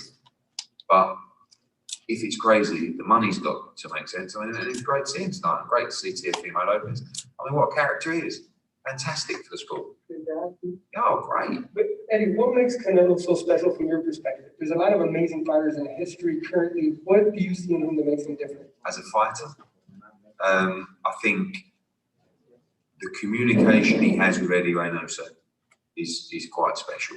I think when you have trust like that in your trainer, I think that's a very special gift, and I think that's a big string to your bow. I think his jab is spectacular. I think his movement is phenomenal. I think his shot selection is great. I think he has tremendous power. I think he has an incredible chin. I think he's really tough. And like great athletes, especially fighters, when you make that kind of money, yet you still have the desire to work as hard as you did when you first walked in the gym, and you still want to prove yourself and you still want to take challenges, that's called being in love with the sport of boxing. And that makes you really dangerous. If you can stay at the top of the sport and not be doing it for the money, and you're as good as that, you can't be beaten. The minute you start falling out of love with it, the minute you start thinking about the money, the minute you're only doing it now because there's a huge payday, you become beatable.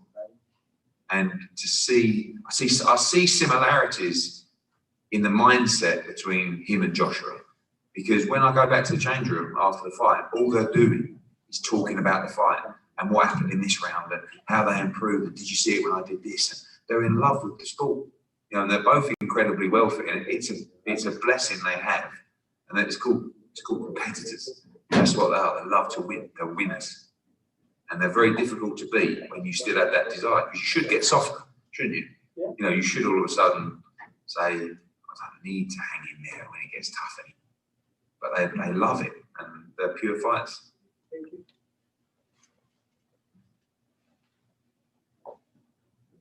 Eddie, can you talk about Gallo Estrada and Chocolatito? That fight was announced today. Where would that fight take place? So that fight, you have to have fans for that fight. You have to. So we were lucky to have 12,000 in here tonight.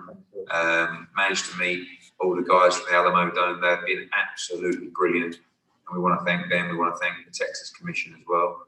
I'd like to do it here, to be honest with you. I mean, 12,000 is a good number for that fight. We also had a tremendous crowd at the Danny Jacobs Chavez fight last December in Phoenix.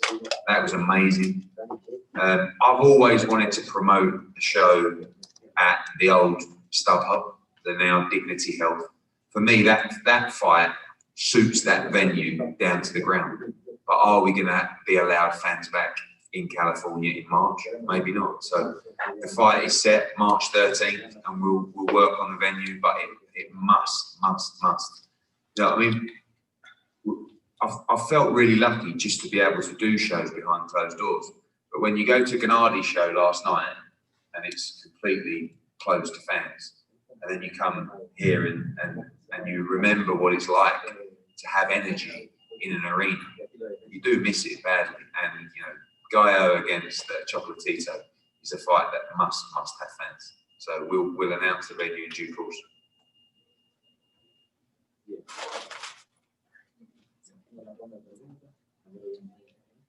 Eddie, how do you think San Antonio did hosting this fight, considering the obstacles of the pandemic? I thought they've been tremendous. I mean,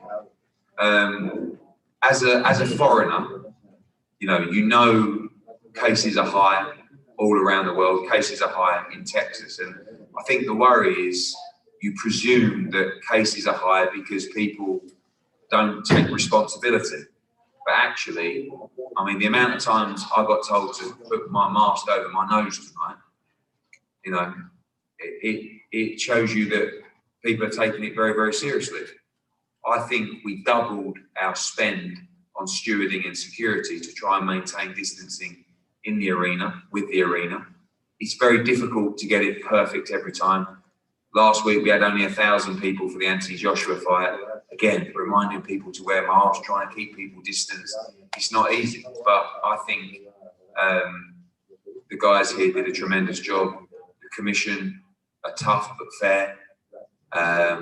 And I think it's great for boxing. And actually, you know, whilst the most important thing is that anyone who comes into the arena is safe and everybody respects the rules, you are creating a new hub for boxing here in this state, because you've just had Gervonta Davis against Santa Cruz, you've just had Errol Spence against Danny Garcia, you've just had Canelo Alvarez against Callum Smith, you're about to have Ryan Garcia against Luke Campbell. We'll probably come back here with Gallo Estrada against Chocolatito. So this for now is the new home of big time boxing.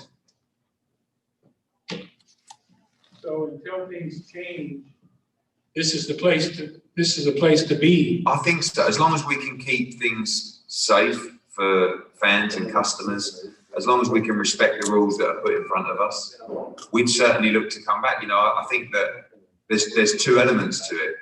There's the element of creating an atmosphere for your TV product, and there's the revenue that is required to make these big fights. And tonight we were lucky to have 12,000 people in, and that money could have been the difference between getting the deal over the line in the end. So at the moment, when we're looking at options to bring big fights, Texas, San Antonio, whether it's Houston, Dallas, you know, is the front runner for sure. And I think, you know, it's always been a great hub for boxing, particularly for Mexican fighters as well. But now it's a hub for all boxing because it's one of the few states that are allowing us to safely bring back fans. You know, you had, as you guys are calling, a cheeky interaction with Teofimo Lopez just a few minutes ago. And we're seeing, you know, a lot of guys stepping up right now. Teofimo Lopez stepped up against Lomachenko, Ryan Garcia. You have him 2 weeks against Luke Campbell. What's the deal with Devin Haney? Are we going to see a big fight for him right out of the gate next? Yeah, I mean, look, the fight between Luke Campbell and Ryan Garcia is a final eliminator with Devin Haney's WBC world title. So, I mean, I really have to respect Ryan Garcia for taking that fight. But if you're going to fight a final eliminator, you should really fight the champion after. You know, I don't see the point in fighting a guy like Luke Campbell, who's a very good fighter, for the interim title and the mandatory position if you're not going to fight the champion. So I believe, and having spoken to Golden Boy and DAZN, that if Ryan Garcia wins that fight, he will fight Devin Haney next in April. I believe Luke Campbell wins that fight, and he will fight Devin Haney next in April. So for Devin Haney, I think it's really straightforward right now. It's the winner of January the 2nd. And they're both big fights. We all know Ryan Garcia against Devin Haney in the Staples Center is a monstrous fight. My favourite word at the moment. But also I'd like to see Devin Haney against Teofimo. These I just call them kids. These kids are great because they really will fight anyone. Like Teofimo would fight anyone. Devin Haney would fight anyone. Ryan Garcia would fight anyone. Tank Davis would fight anyone. We've just got to make sure we actually do the fight. So I don't mind which two are paired up of any of those four, as long as we see a few of them next year. And you know, I know you have more talks coming, right, for Joshua and Fury, probably what, Monday or tomorrow? Yeah, I mean, they've been ongoing non-stop. I mean, the next move is, you know, really the drafting of agreements, which is going on right now. You know, there's a lot of work to do on that, but only minor points, really, in my opinion, to resolve. So I think you'll see over the next few weeks, hopefully, us getting into that position where we can then go out into the marketplace and start to look at where that fight might take place. But again, as I've said before, no one is looking at any other fight from both teams other than that one. So, you know, you already had the financial split agreed to. You said there's only minor points to resolve. So you basically have a verbal? Yes. Yes. I mean, we have a verbal outside of, you know, I'll tell you, where the fight's going to take place and how much money can be generated. But obviously there's a split for that. The TV platforms, you know, we know AJ's got an exclusive deal with Sky. Fury's got matching rights with BT. In America, Fury's exclusive with ESPN. AJ's got matching rights with DAZN. Minor, again. You know, and then the silly stuff. Who walks first? Who gets the best changing room? Silly, but it's held up fights before. Yeah, not when it's this big, in my opinion. You know, they're still going to argue. You know, I mean, AJ thinks he's the A side. Fury probably thinks he's the A side.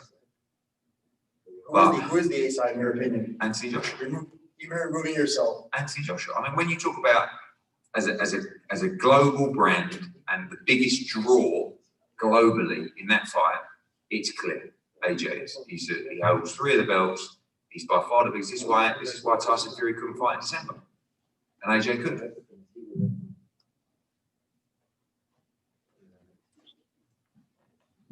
Eddie, is there a date possibly in play, a time frame for that fight yet?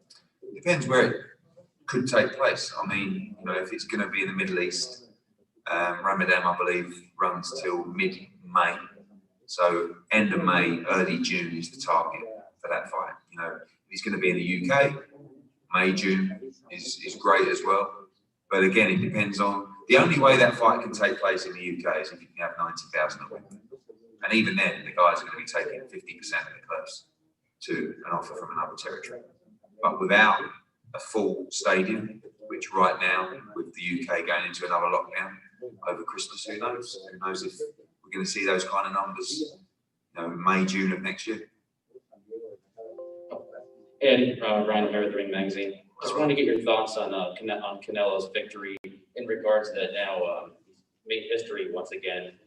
Coming into this fight, Henry Armstrong was the only fighter in history to hold multiple ring world championships at the same time in multiple weight classes, and now Canelo has joined a list of 2 fighters, him and Henry Armstrong. Your thoughts on that? At the end of Canelo's career, where do you think he's going to rank among the all-time greats? I mean, I think that greats and legacy is only built over history. So when you watch a fighter in a current generation, when you were there, as I unfortunately wasn't, but watching Leonard and Hagler and Hearns, did you feel that those guys at the time would go down as icons of the sport? But that happens over time. And Canelo is this generation's Leonard and Hagler and Hearns, and over the period of time, people will respect him even more for what he's achieved. And the fact that, like you said about only 2 men to do that, that's the kind of thing. Having only known him for a limited period of time, that seems to be the kind of thing that motivates him. So when people call out names to fight Canelo Alvarez, I think there has to be a narrative to the fight to get him motivated for that fight. And I think maybe that's where the Triple G fight in the past, or maybe even now, whilst he understands it's probably the biggest financial fight for him, what is it? If it's at 168, it's a defense of his world super middleweight titles. If he fought Billy Joe Saunders, he was fighting another champion, trying to pick up another belt. So these are all things that you can ask him. But for me, he's the standout pound for pound at the moment in boxing. He's a modern day great.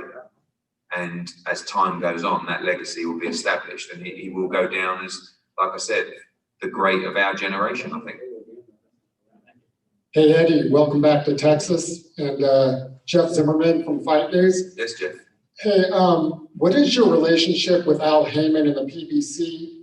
And is Caleb Plant possibly back on the radar? There was talk about him and Canelo, a few months back. Yeah, I mean, I think, the beauty of Canelo, I guess, being a free agent gives him the ability to go and do things like that. I mean, if he was with us, he could do that as well, fight Caleb Plant, but he might not want to be. He might say, I'm going to do my own thing, and Eddie, if you can provide me with a fight against Golovkin or Billy Joe Saunders, great, or if not, I'll go over to Fox and I'll fight Caleb Plant. I believe Caleb Plant's fighting on January the 30th, so he would probably be around for Cinco de Mayo if he won that fight. And I guess if Canelo goes down the route of trying to be undisputed at 168, they're the 2 guys that he has to try and beat. So my relationship with Al Heyman is great. It all depends on really moving forward with Canelo. If I was a member of the team to negotiate that fight, or he might be quite happy just to do it on his own. So I think what he's doing is quite smart when you're draw of Canelo Alvarez. It's a very risky model, not having a long-term deal and not having that security. But when you want to rise to challenges and sometimes rule out the politics of networks and other promoters, it does give you the freedom to take the fights you want to take. Eddie, what's your thoughts on all the PBC guys like Plant, Charlo, Benavidez, Spence wanting to fight Canelo? I think some of them are big fights. I mean, I think the Benavidez fight would be a big fight for obvious reasons. I don't think Canelo against Caleb Plant is that big here, and the Saunders fight is probably the same size in the US, maybe bigger in the US, but it has a bigger global appeal, particularly in the UK, which is of interest to the broadcasters. I just want to see. I think one of the beauties about any deal with the zone, particularly with Canelo, would give him the freedom. I think they would allow, if he wanted to go and take another fight on another platform. I just think that's one of the problems with boxing, is that PBC particularly want to keep things in-house, and you only have to see their graphics. I mean, even Errol Spence called them out about their graphics, not including Terence Crawford in who might be next. think they put up 4 opponents. I think he's boxed 2 of them already. You know, so you have to understand that boxing is about facing the best. Doesn't matter which promotional company they're with.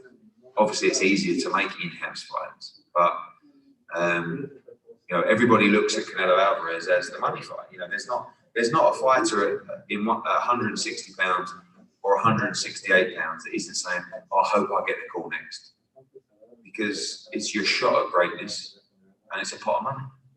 So everybody is in the hat. Who's the hardest fight for Canelo? At 168. Well, I think if you look at the 2 Gennady Golovkin fights, you know, they're probably the toughest fights of Canelo's career so far. So I think that's a big challenge for him.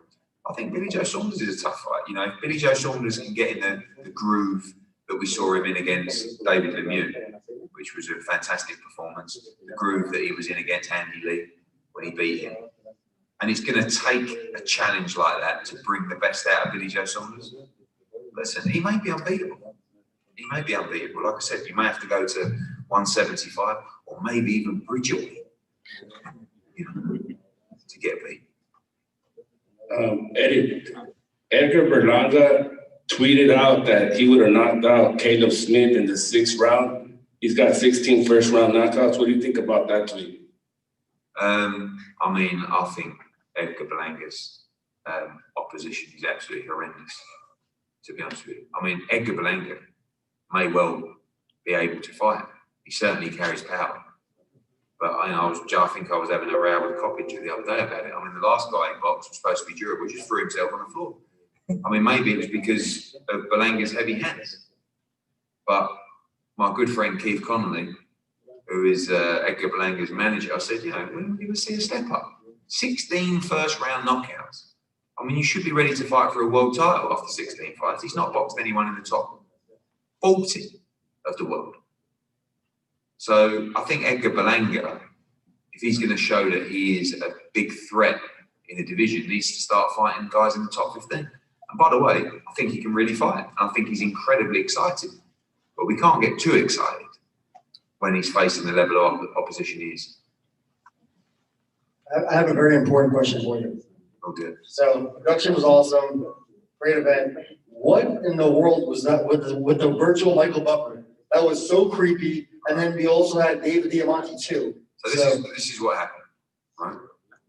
Michael Buffer was doing the ring walk virtually. It was all going okay.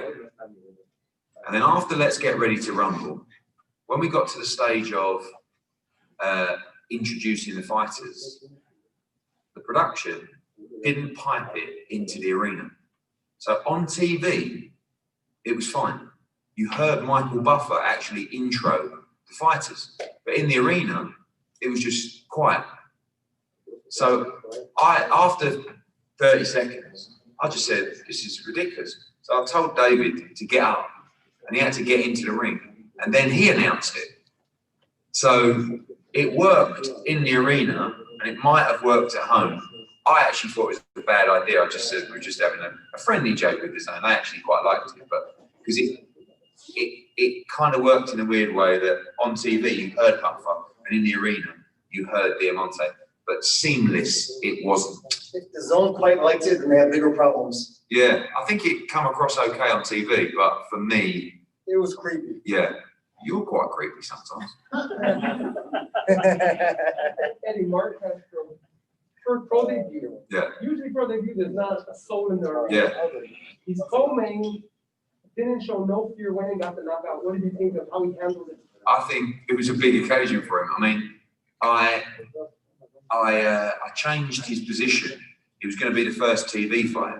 And when he showed me his outfit, I said, I'm going to actually put you just before the main event. And I think nerves got the better of him in the opening round or two, to be honest with you. I mean, he's a very confident kid. He might not admit that, but he did, you know, he didn't look very composed in the first round or two.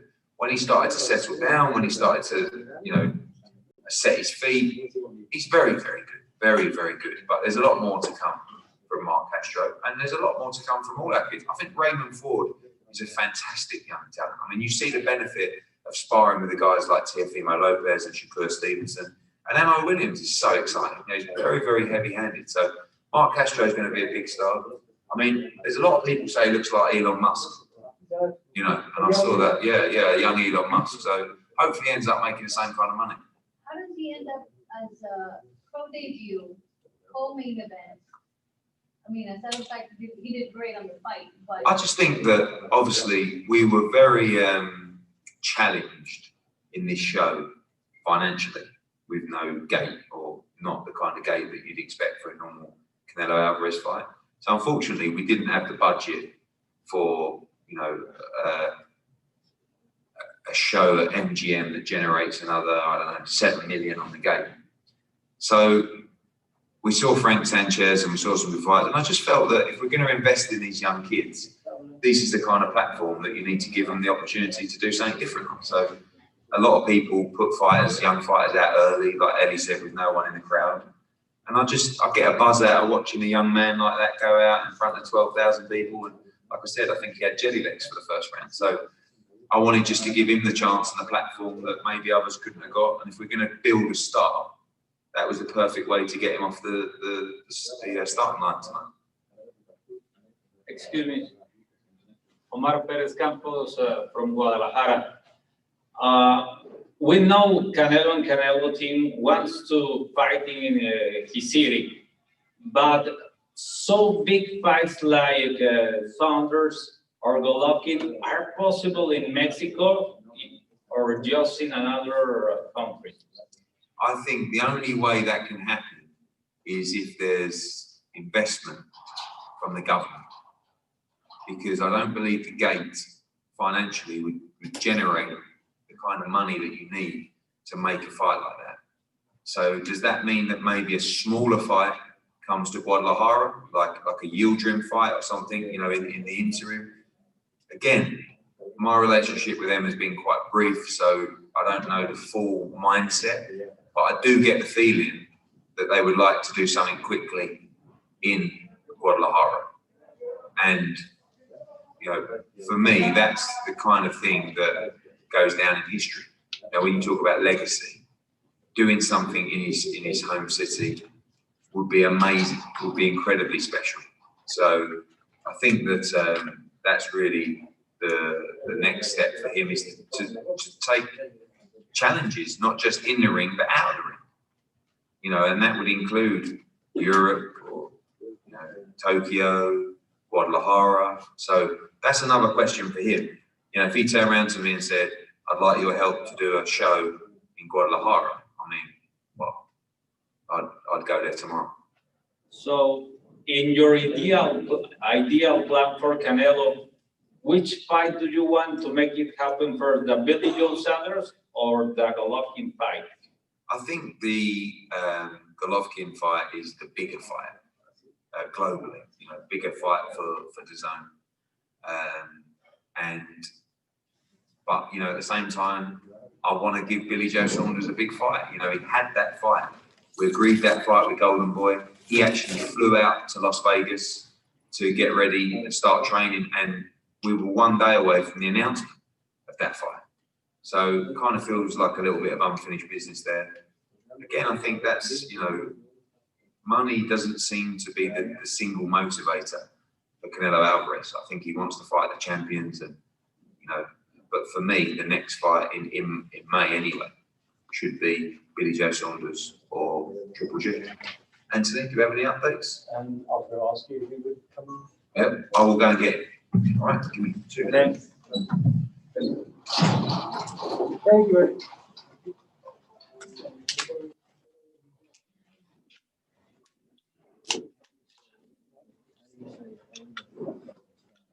I might actually miss my flight because of the stars. Yeah. And I'm getting a little nervous myself. I haven't packed up. I know, I have a 6 a.m. I mean, so what are your thoughts on? I think it's quite simple, which is great. You know, we created the best fighter, pound for pound. I give him a lot of credit. It surprised me that I didn't know that Callum Smith, an 8 fighter, he was the best at the 68. Definitely. I mean, you also have Caleb Bland and Billy Joe Sanders that was also impressed by Callum Smith.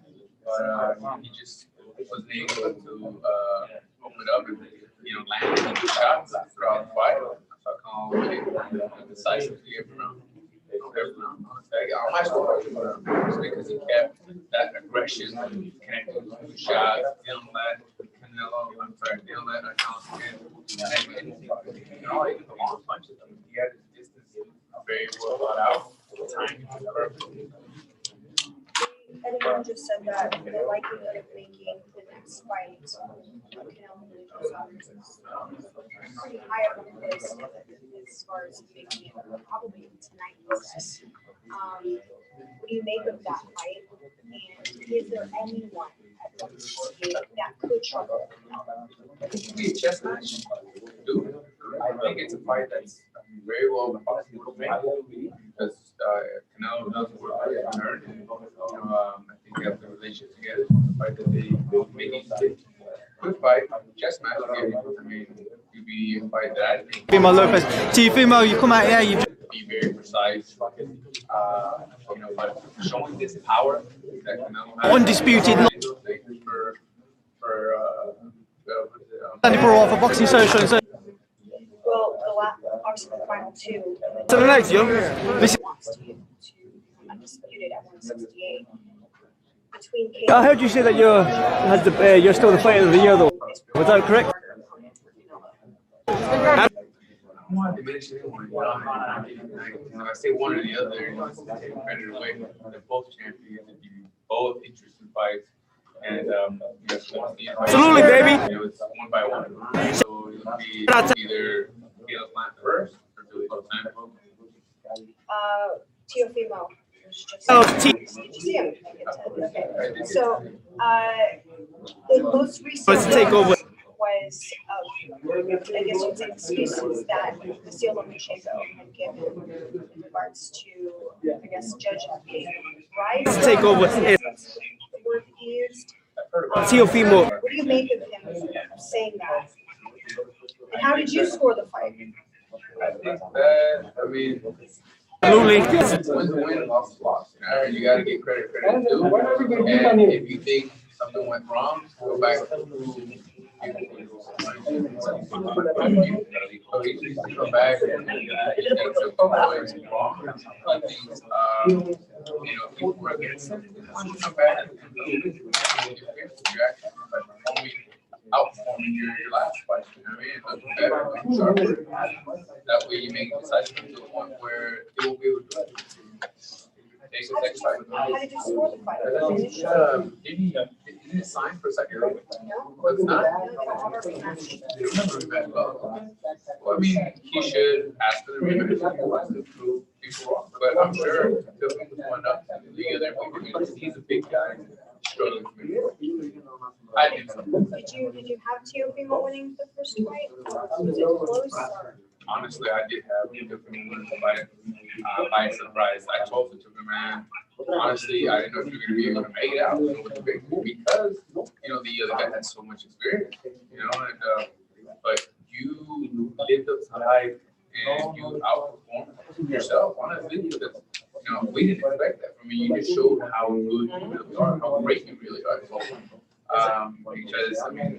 he beat one of the fighters in boxing.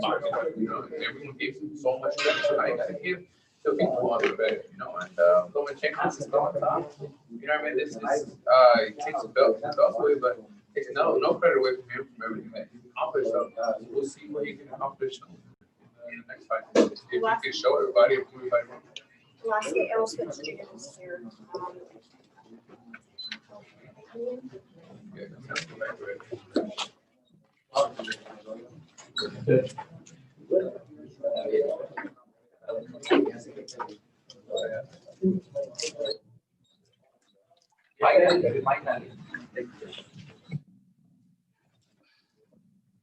Guys, thank you for waiting. We do have about 10 minutes, 15 minutes before we get thrown out, so we'll go straight to the floor for questions for the new Ring Magazine, WBA, WBC World Super Middleweight Champion, Canelo Alvarez.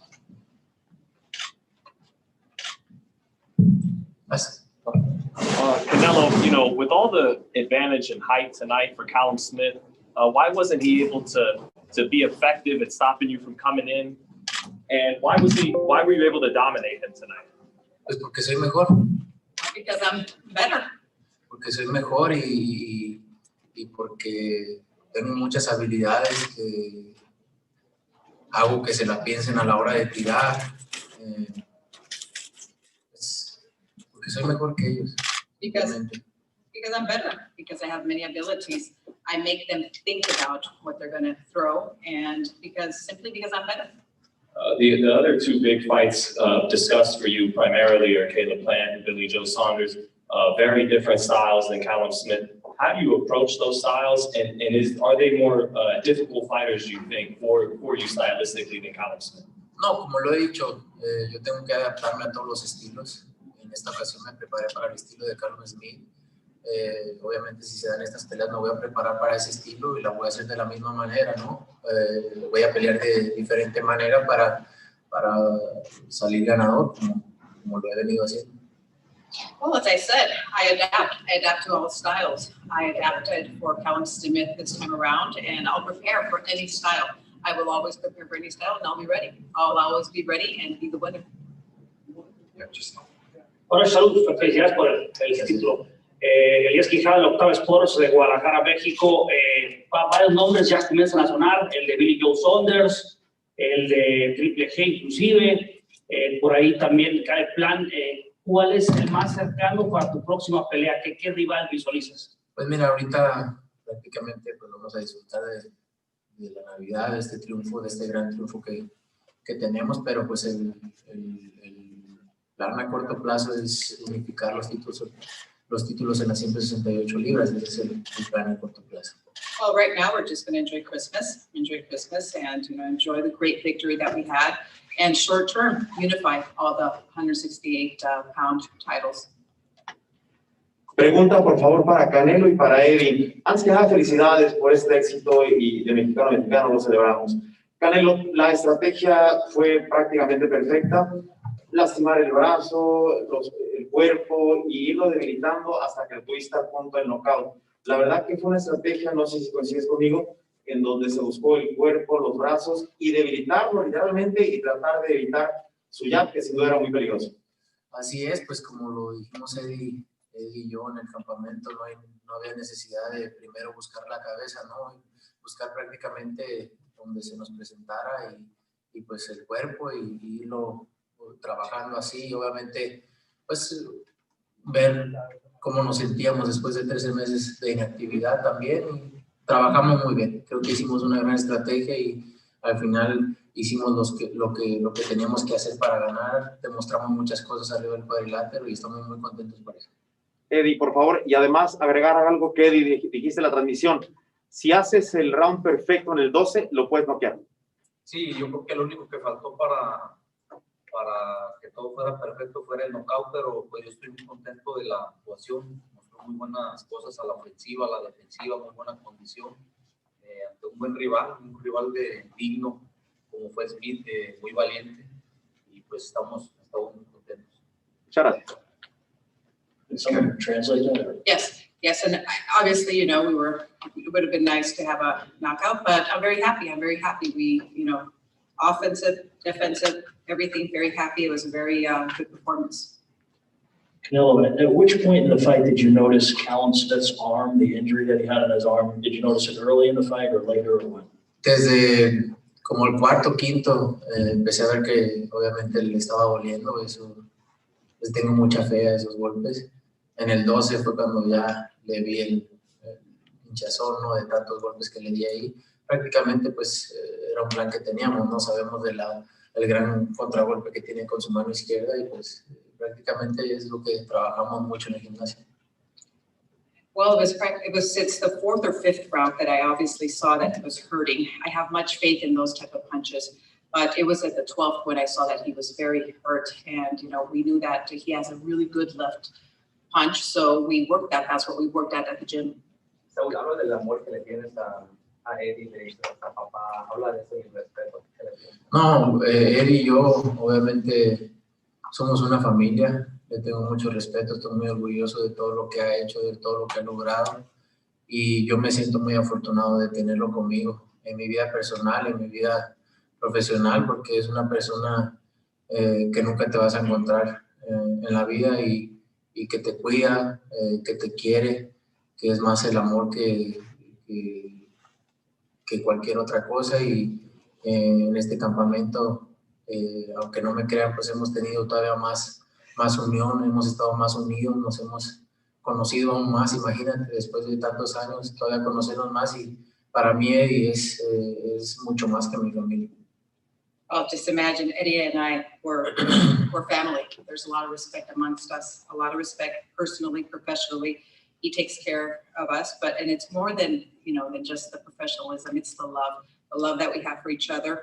We're very close, we're very tight, and just imagine just the camp that we have and everything that I've learned. It's love. Eddie cares about me, and it's mostly love.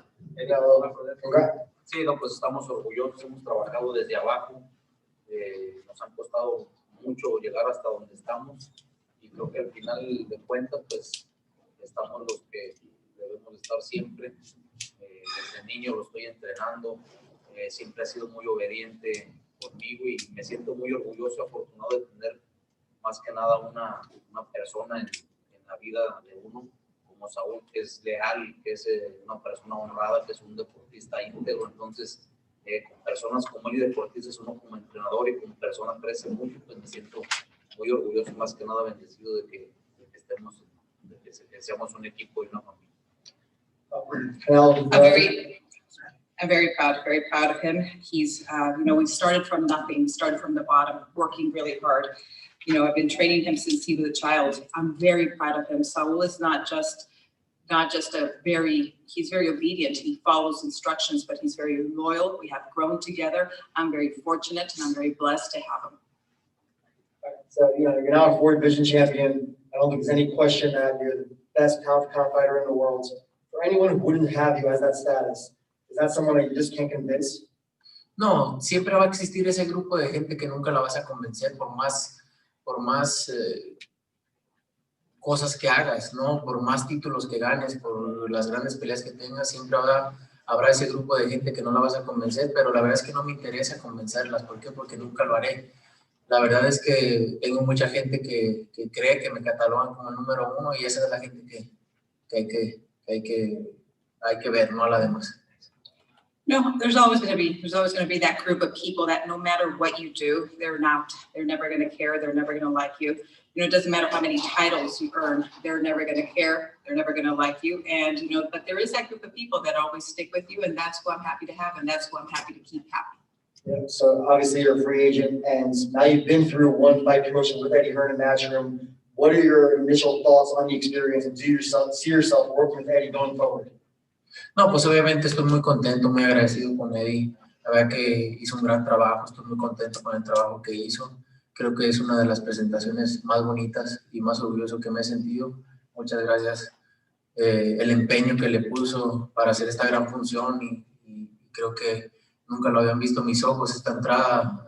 Me sentí muy bien, y pues obviamente la idea es seguir trabajando y trabajando con él, y estoy muy contento de haber hecho esta copromoción con él. La verdad que muy agradecido. Well, obviously, I'm very happy. I'm very grateful. I'm very proud. It's the first time that my eyes have ever seen a ring walk like that. Very impressive. Thank you, Eddie. Thank you for working together. I'm very grateful for that. And, I'm very happy, very grateful that in our co-promotion that we had this time around. Canelo, aquí Alfredo de Telemundo. Primero, felicidades por la victoria, y acerca de la entrada que tuviste, ¿cómo te pareció? Y acerca de los aficionados que pudieron entrar y pudieron disfrutar de tu pelea, ¿cómo te pareció ese ambiente? Ya que tuvimos por la pandemia, no hemos tenido ese tipo de ambiente en cuestiones de estos eventos tan grandes. Simplemente impresionante. simplemente impresionante, la entrada me encantó. Obviamente el ver a la gente ahí, que aunque no podíamos llenar el estadio, se escuchaba como si estuviera lleno, ¿no? La verdad que me siento muy contento de poder ir poco a poco, que vuelva a la normalidad esto, porque la verdad es que extrañaba mucho esto.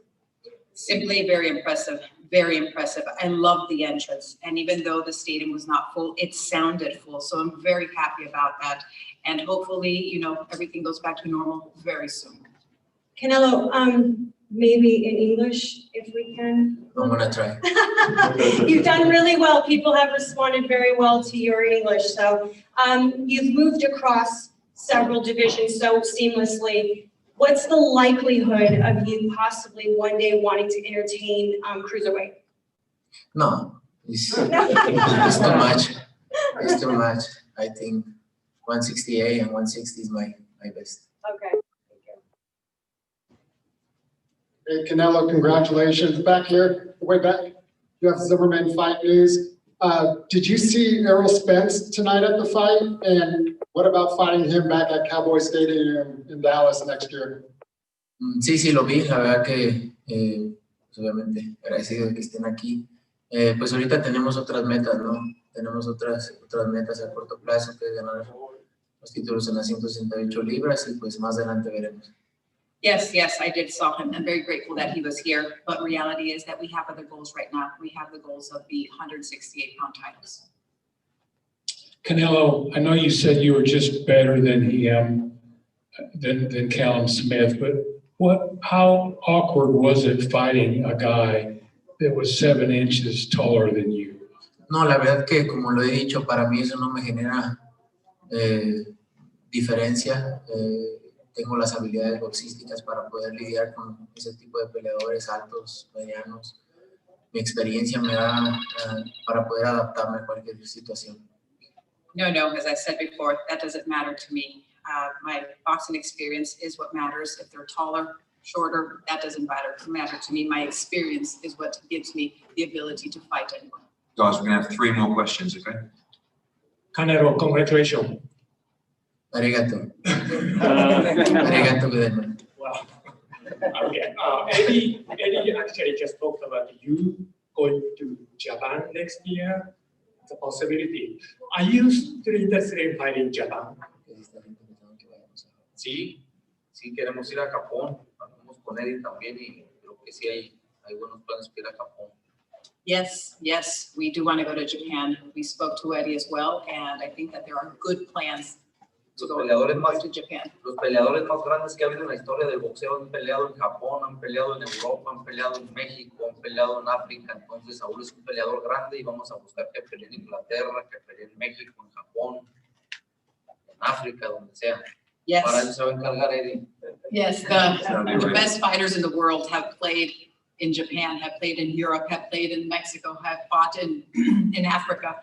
And, you know, the same thing. So the same thing, we want to fight in all those places, England, Africa, Mexico, Japan. So Eddie, it's all on you. Canelo, she went 12 rounds with the #1 168 in the world. But your face looks like you didn't even fight it. Es que tengo una filmación para una película, por eso. The reason being that I'm about to film a Saúl. movie, that's why. Saúl, felicidades al equipo, a todos por la victoria. ¿Qué fue lo que te decidió inclinarte por Eddie antes de todo lo que pasó hoy, de toda la gran relación? Y 2, ¿qué tan importante es para Saúl urgente pelear en México sabiendo que el mercado estadounidense, como lo dijo Eddie, como Anthony Joshua no necesita salir de Londres, tú no necesitas salir de USA? ¿Qué tan importante para ti es esa pelea en México? No, bueno, pues obviamente llegamos a un buen acuerdo con Eddie y era la mejor opción para volver. Y como te digo, agradecido con él de las atenciones que nos ha dado, de cómo hemos, ahora sí que nuestra primera pelea estamos muy contentos, muy agradecidos. Y pues mi equipo, pues la idea Eddie quiere que pelee en México y pues si quiere que pelee en México, en China, en Japón, en Inglaterra, pues yo estoy listo para pelear. Prácticamente es lo que amo hacer, no pelear, y si yo peleo todo el año estoy feliz. Gracias, Sal. Well, obviously, you know, I'm very grateful. Thank you. Very happy for our first fight, returning with him. Very grateful, Eddie. And, you know, our first fight, and my team, Eddie. Eddie wants me to fight. If he wants me to fight in Mexico, China, Japan, UK, we'll go. Canelo, antes de que entraras, Alejandro Becerra, Telemundo Deportes, antes de que entraras, Eddie Hearn dijo que tú eras el jefe, que tú eres quien dice prácticamente dónde quieres pelear, a quién te quieres enfrentar. Obviamente estamos hablando de un Billy Joe Saunders, estamos hablando de un Caleb Plant, pero ¿qué quiere Canelo? Tú, cuando entras a tu cuarto, cuando se acabó el bullicio en los medios, hablas con Eddie en privado, a nivel personal, ¿qué es lo que tú quieres? Pues mira, lo que yo quiero es lo que mi equipo queremos, ¿no? Eddie sabe mucho de boxeo y él quiere que unifique los títulos en las 168 libras porque eso sería el segundo latino en lograrlo y pues nosotros queremos hacer historia, ¿no? Entonces, eso mismo es lo que quiero a corto plazo y yo estoy listo para hacerlo. ¿Hay algún peleador en específico? Los que son campeones. Billy Joe Saunders es campeón también, Caleb Plant es el otro campeón y cualquiera de los dos. Look, what I want is whatever my team wants, what Eddie wants. He's the one that tells me. So, you know, we're trying to make history here, be the second Latino that unifies the titles like this. Second question, are we champions? Last question. Canelo, congratulations tonight. You saw Teofimo Lopez at ringside and you made an effort to come over and see him. You spoke in Spanish. What did you say to Teofimo Lopez? No, solamente felicitarlo por la gran victoria que tuvo, y pues es latino, compañero también, y pues a mí me da orgullo, me da mucho orgullo ver triunfar a gente como él y simplemente voy a expresarle mi orgullo. I just went over to congratulate him, you know, for the great victory that he had. He's Latino, we're both boxers, so just, you know, how happy I was because of what he did. Perdón, Eddie.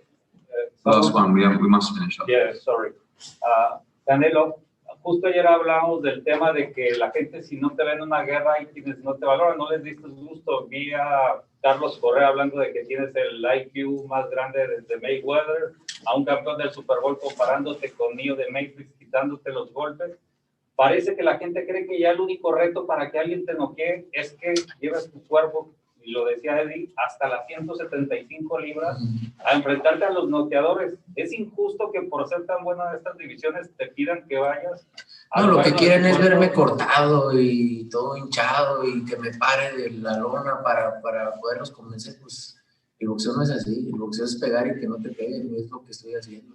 Y como te digo, no me interesa tenerlos contentos a ese tipo de gente porque nunca lo van a estar. No, what they want is to see me cut, to see me swollen, to see me fall. But boxing isn't like that. And as I said before, I don't care. I don't want to keep him happy. That's not my intention, to keep that type of people happy. Ladies and gentlemen, it's 2:05 in the morning. Congratulations, the new Ring magazine. Gracias. Gracias.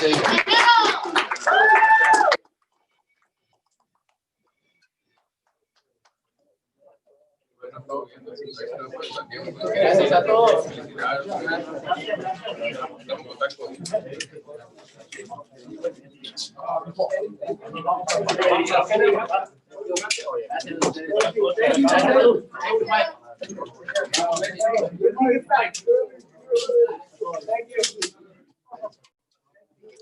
you very much. Thank you. Thanks. Many of you guys got posters that are up on the wall. Thank you.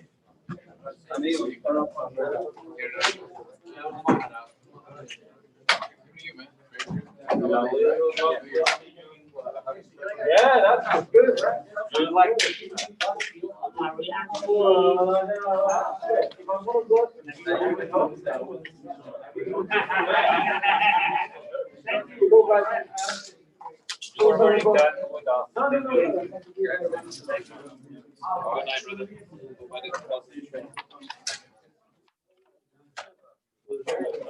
Very short, yeah, I was about to say, you guys just head to where you came, so you picked up the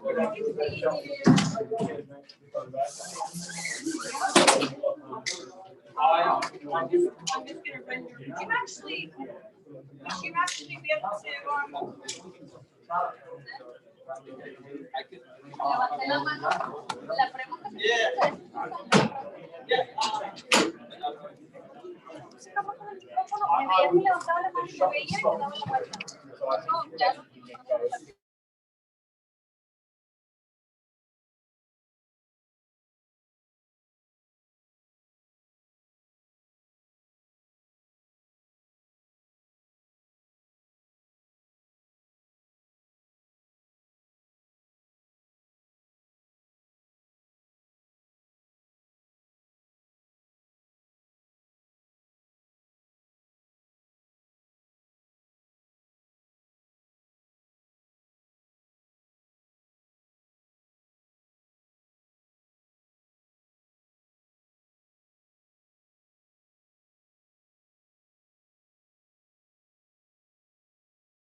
How will the body attack play a role?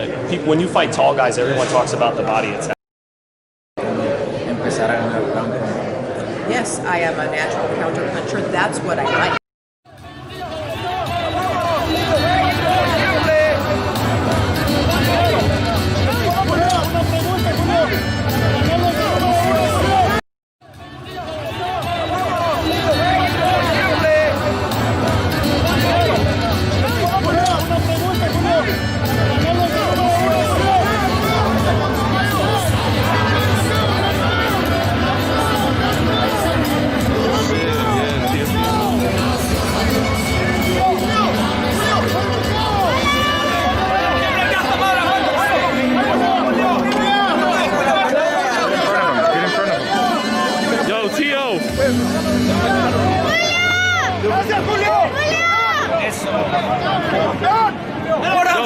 What up, baby? What up, baby? What up? It's a takeover, as you can see right now. We here. Hey, I mean, it's Canelo's night tonight, but you know, we want to celebrate tonight because I just became fighter of the year tonight. What would you say to Julio Cesar Chavez? Mi compa, you know, that's my guy right there, bro. I mean, that guy, he set the tone for all of the Hispanics and all the people around the world in boxing, man. And I think everybody knows that. So I mean, just shaking his hand alone is right there, showing him my respect and what he's done for the sport. So Julio Cesar Chavez, man, senior, not junior. Much love to him. What'd you think of Canelo tonight? And do you think he showed he's pound for pound #1 in this fight? He shows he can hang in there with the big guys, absolutely. Take over. And Teofimo is the 2020 fighter of the year.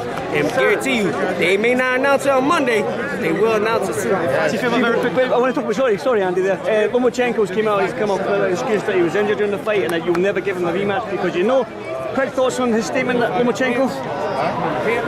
Loma, why you lying? You know that I know that we know. We whipped that ass. On to the next, yo. ¿Mejor que Teófilo López? Eso es otra cosa. Oye. Pero yo sé que yo estoy más chiquito y todo, pero eso fue una pelea hoy contra Callum Smith y Canelo. Y yo estoy muy contento que este año fue difícil, pero gracias a Dios que todo salió bien. Y ahora estamos aquí.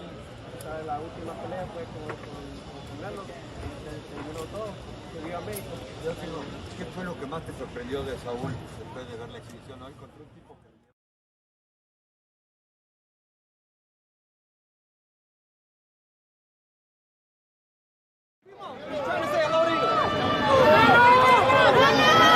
Uh-oh, the man's coming over, Canelo's coming. Can I come through here? Here comes Canelo.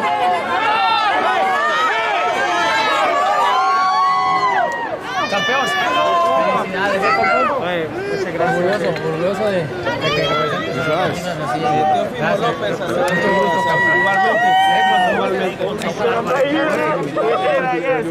Sí, San Diego. Cuando gustes ahí estamos. Oye, felicidades por todo. Muchas gracias. Dios los bendiga.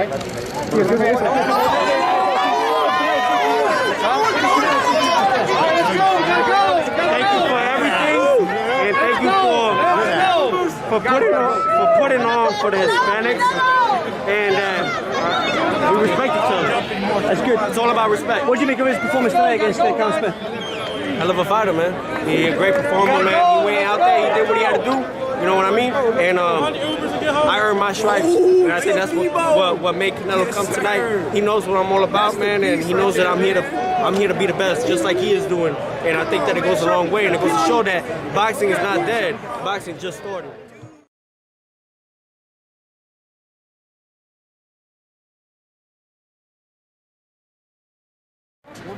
Can you say it in English? Hey, wherever the fighter is in 168. Okay, thank Canelo, you. can you still make 160? Yeah, of course. Would Charlo have to go up to 168, or could that be at 160? We don't know yet. So we have the goal to ensure time to unify in 168. Why you? Congrats, Canelo.